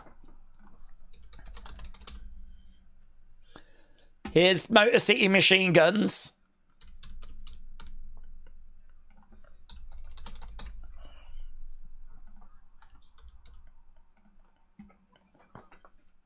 Of course, that'll rub people the wrong way.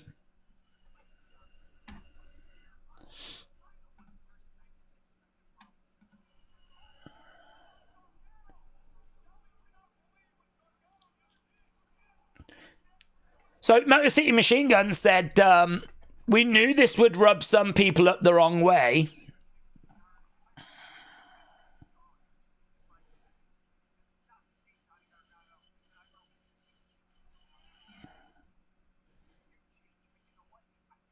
I get it.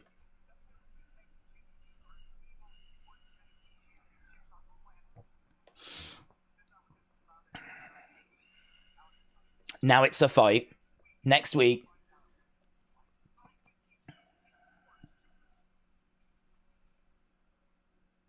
Okay.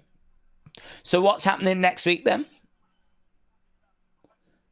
Final word before Saturday night's main event. Cody Rhodes, Kevin Owens. Got that coming up tonight.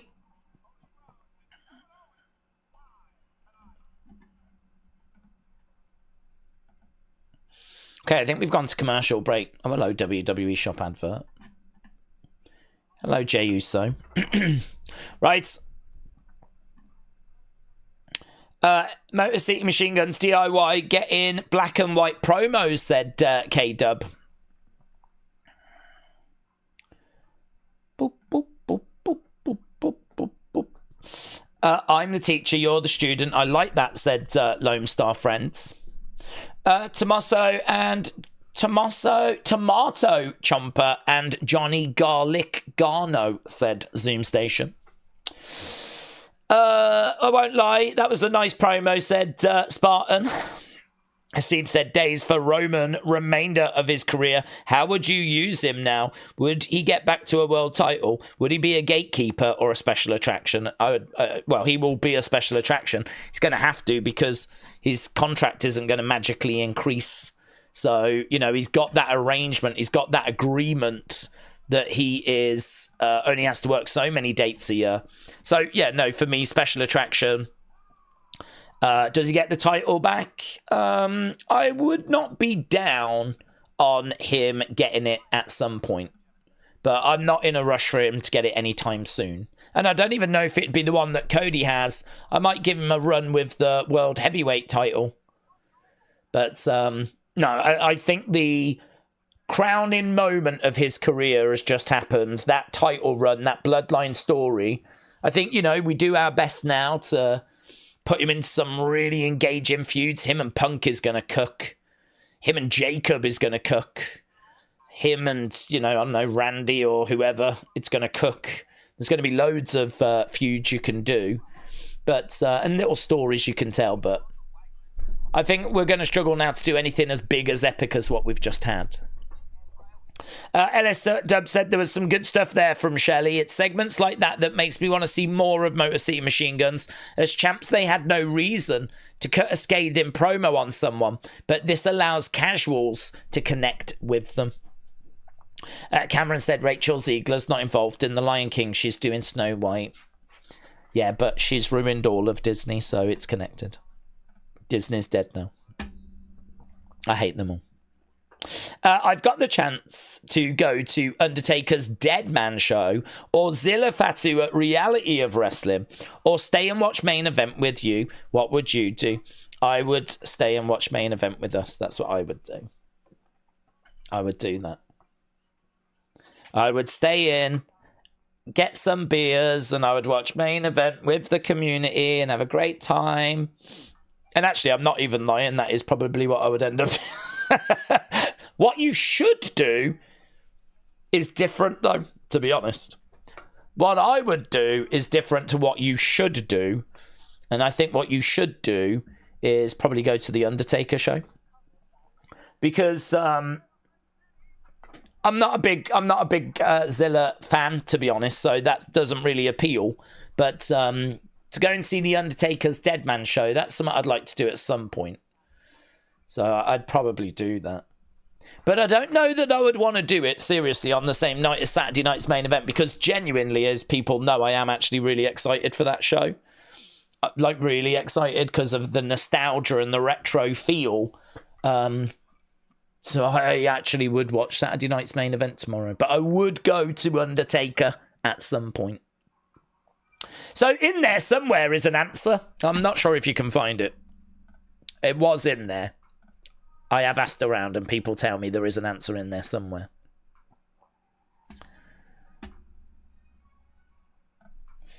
Okay, we're going back. How long we got? Oh, 17 minutes.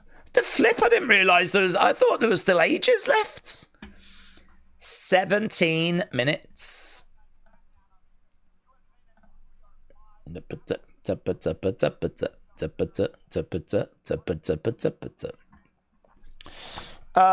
Matty said the One Man Dead show featuring Days. Feel the glow. Signs of the night are pretty good. American Nightmare, it's Tiffy time. Smackdown, it's my 9th birthday. Oh, I ain't got nothing bad to say about that. Here, do you feel it? A shift has taken place.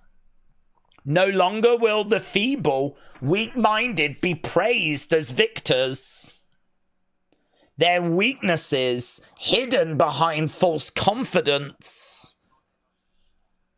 Let's go, Shinsuke. We'll be dragged into the light for all to see.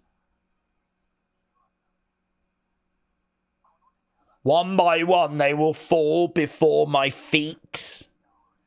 Broken, humiliated, and forgotten. LA Knight was just the beginning. He held something he never deserved. Something he should never have touched. His penis. And now he claws for what he cannot have. What is no longer his.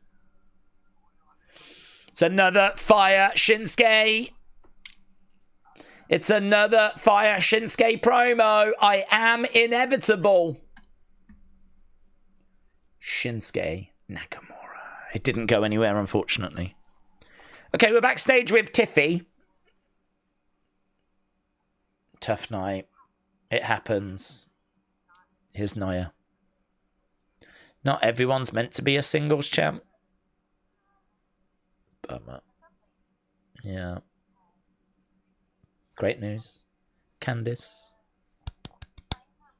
Trying her best whilst Tiffy was trying her best.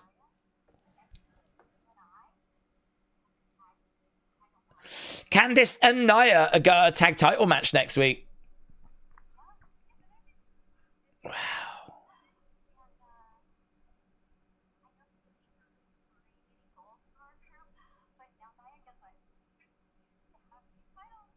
Now you can have 2 titles. That is great.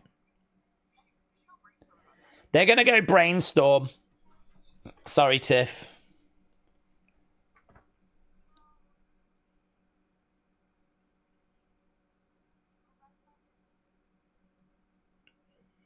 Maybe singles wrestling isn't your speeds.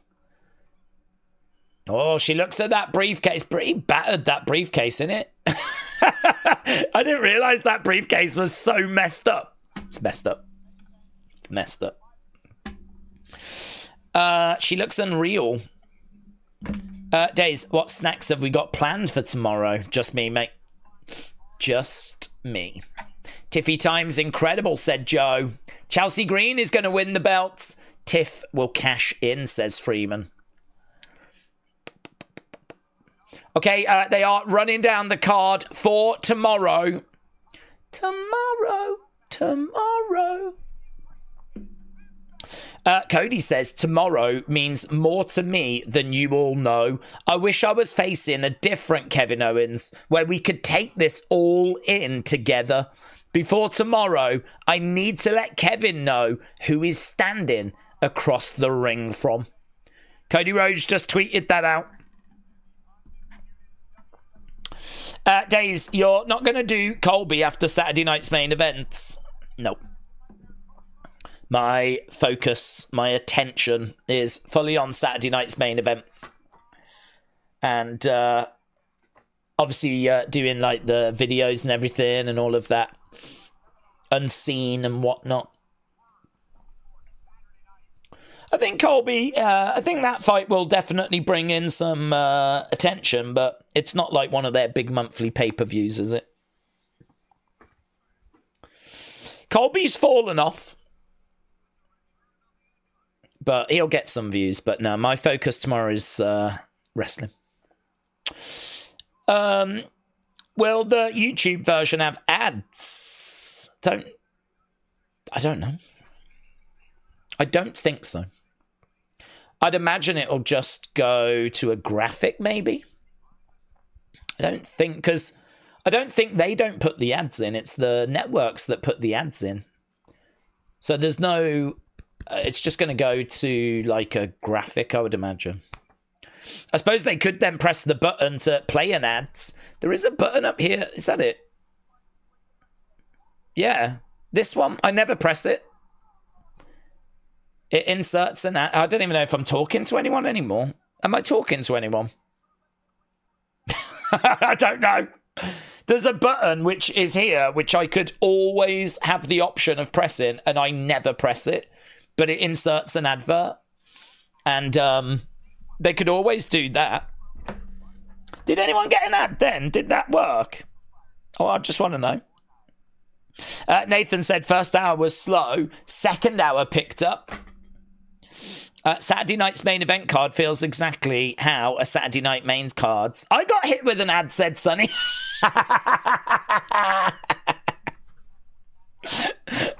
Yes, you are. Remember those comments from 5 years ago? I got an advert.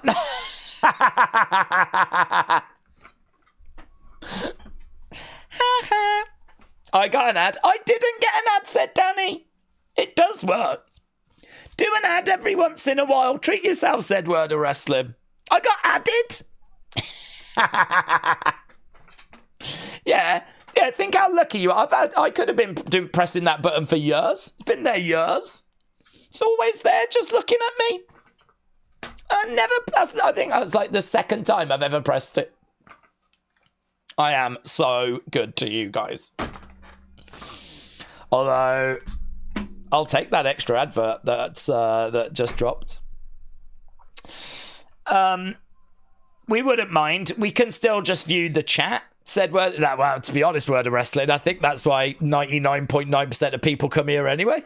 So you're probably right. I could just be sat here pressing that button non-stop.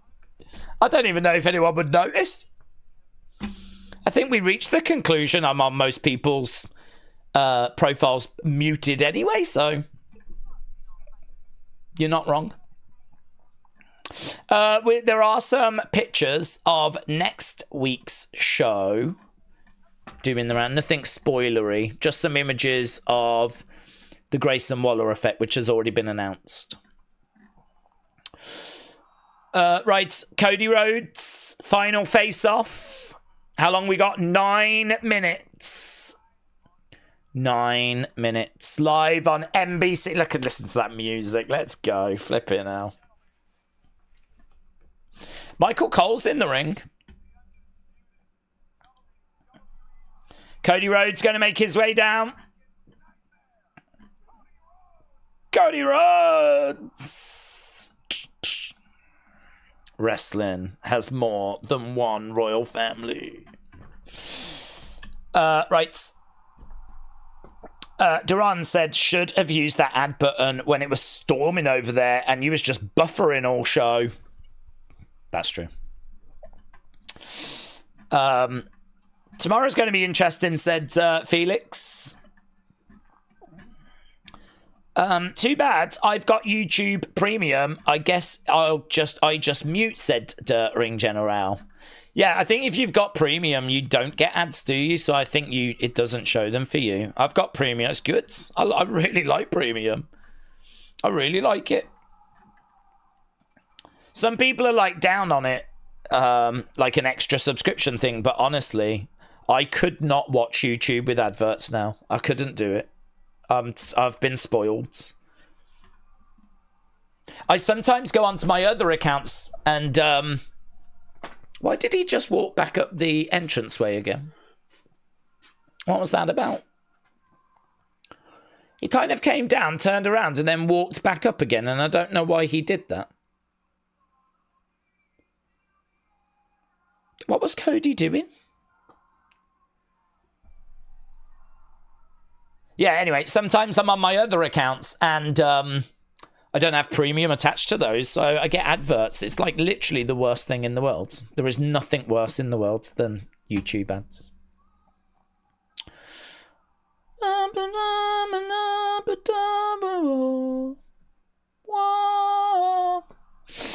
Okay, Cody in the ring.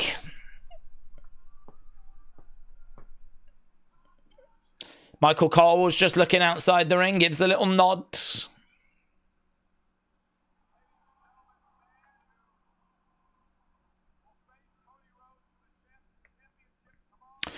So we've got Michael Cole, Cody Rhodes, and here's Kevin Owens. Kevin Owens is coming down to the ring.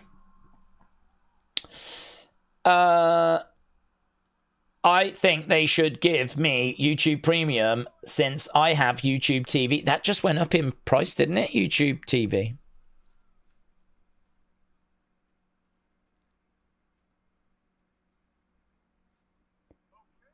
Okay.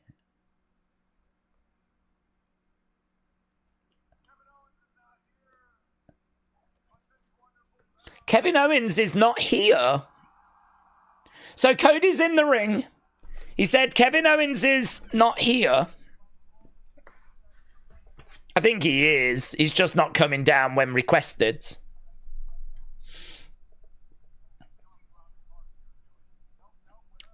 We don't have to go to the car to do this.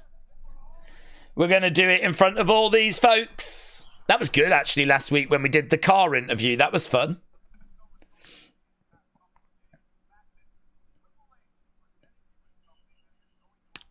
Oh, yes. Triple H has presented you with something.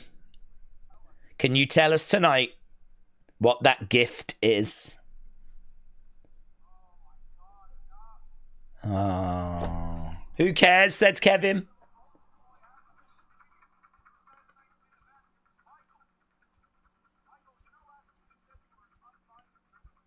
He's still in his car, you know. Kevin Owens is outside in his car.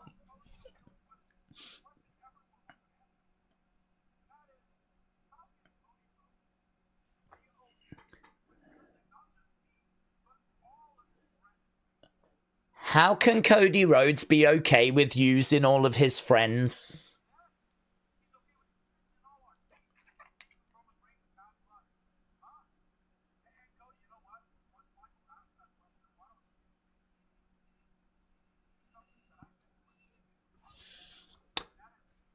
Be honest. Tell the truth.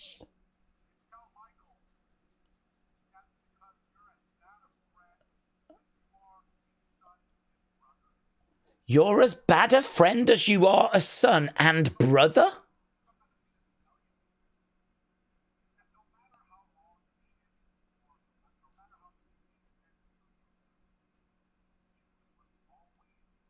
The truth will always be.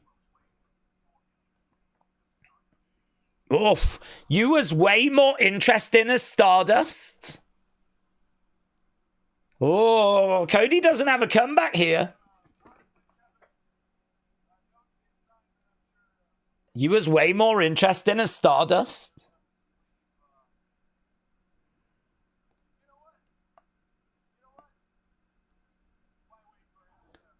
Why wait for him? I think Cody's going to go the car. Let's go get Kevin Owens. Cody going to the car. You was way more interesting as Stardust. The camera angle makes KO look like a toddler, said I'm a villain. Okay, look, we got Cody going backstage. Cody going backstage. Oh, Kevin attacks Cody. Jumps in, we're brawling. We're brawling. We're brawling. Shots coming in there by Kevin. Ah, Cody going into the wall of Gorilla. Ah! They're fighting all the way out to the arena. I think Kevin only got a new car recently, so I don't think he wanted to run the risk of Cody coming to him. Shot coming into the midsection. Into the barricades goes Cody. Security. Oh, mate, that security guard went hard into that barricades. Big clubbing blow. We got Cody and Kevin brawling away. Shot to the midsection. Cody again. Walloping some secure. He just went hard. Oh my God. We're proper murking all the security guards. I love it. I'm so here for it. Shots raining down. I've got some merch ideas. How about some Cody Gnomes? Cody Gnomes. Cody Gnomes. That sounds like a country song. Cody Gnomes, take me home to the place I belong. Big boot there by Cody Gnomes. Yeah, so we got a brawl that has broken out in the ring. He got nailed with the championship. Kevin nails Cody with the WWE Championship. The ugly one, not the cool one we're getting tomorrow. The ugly one. You know, the current one. You know, the one that's not the winged eagle. The ugly one instead.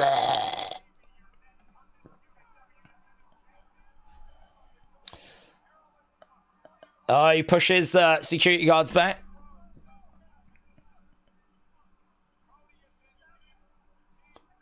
Cody is in deep trouble.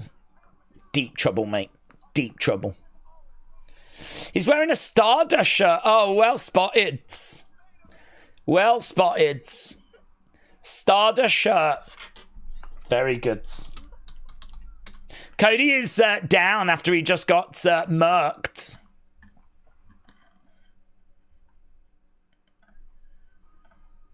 And we are done.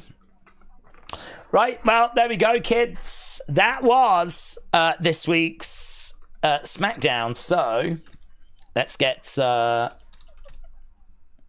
feedback request up. Don't forget, you can leave your score on the Wrestling Days Opinions YouTube channel. That should go up soon, the request for that. If you want to leave your comments, you can leave those. I'm just putting the post up now. What did you score SmackDown? One comment per person, please. Don't forget, we're back tomorrow. So we are back tomorrow, and we will be starting at least 3 hours before the show. Save up all your wrestling questions, and we can talk theories and talk about Netflix premieres and what 2025 might hold. Maybe have a little look back at 2024. Talk about Saturday night's main event, the history of it. So much. I'm so excited for tomorrow. It's going to be so much fun. So if you are around, make sure that you join us. Really appreciate all the support. And I will see you tomorrow for Saturday night's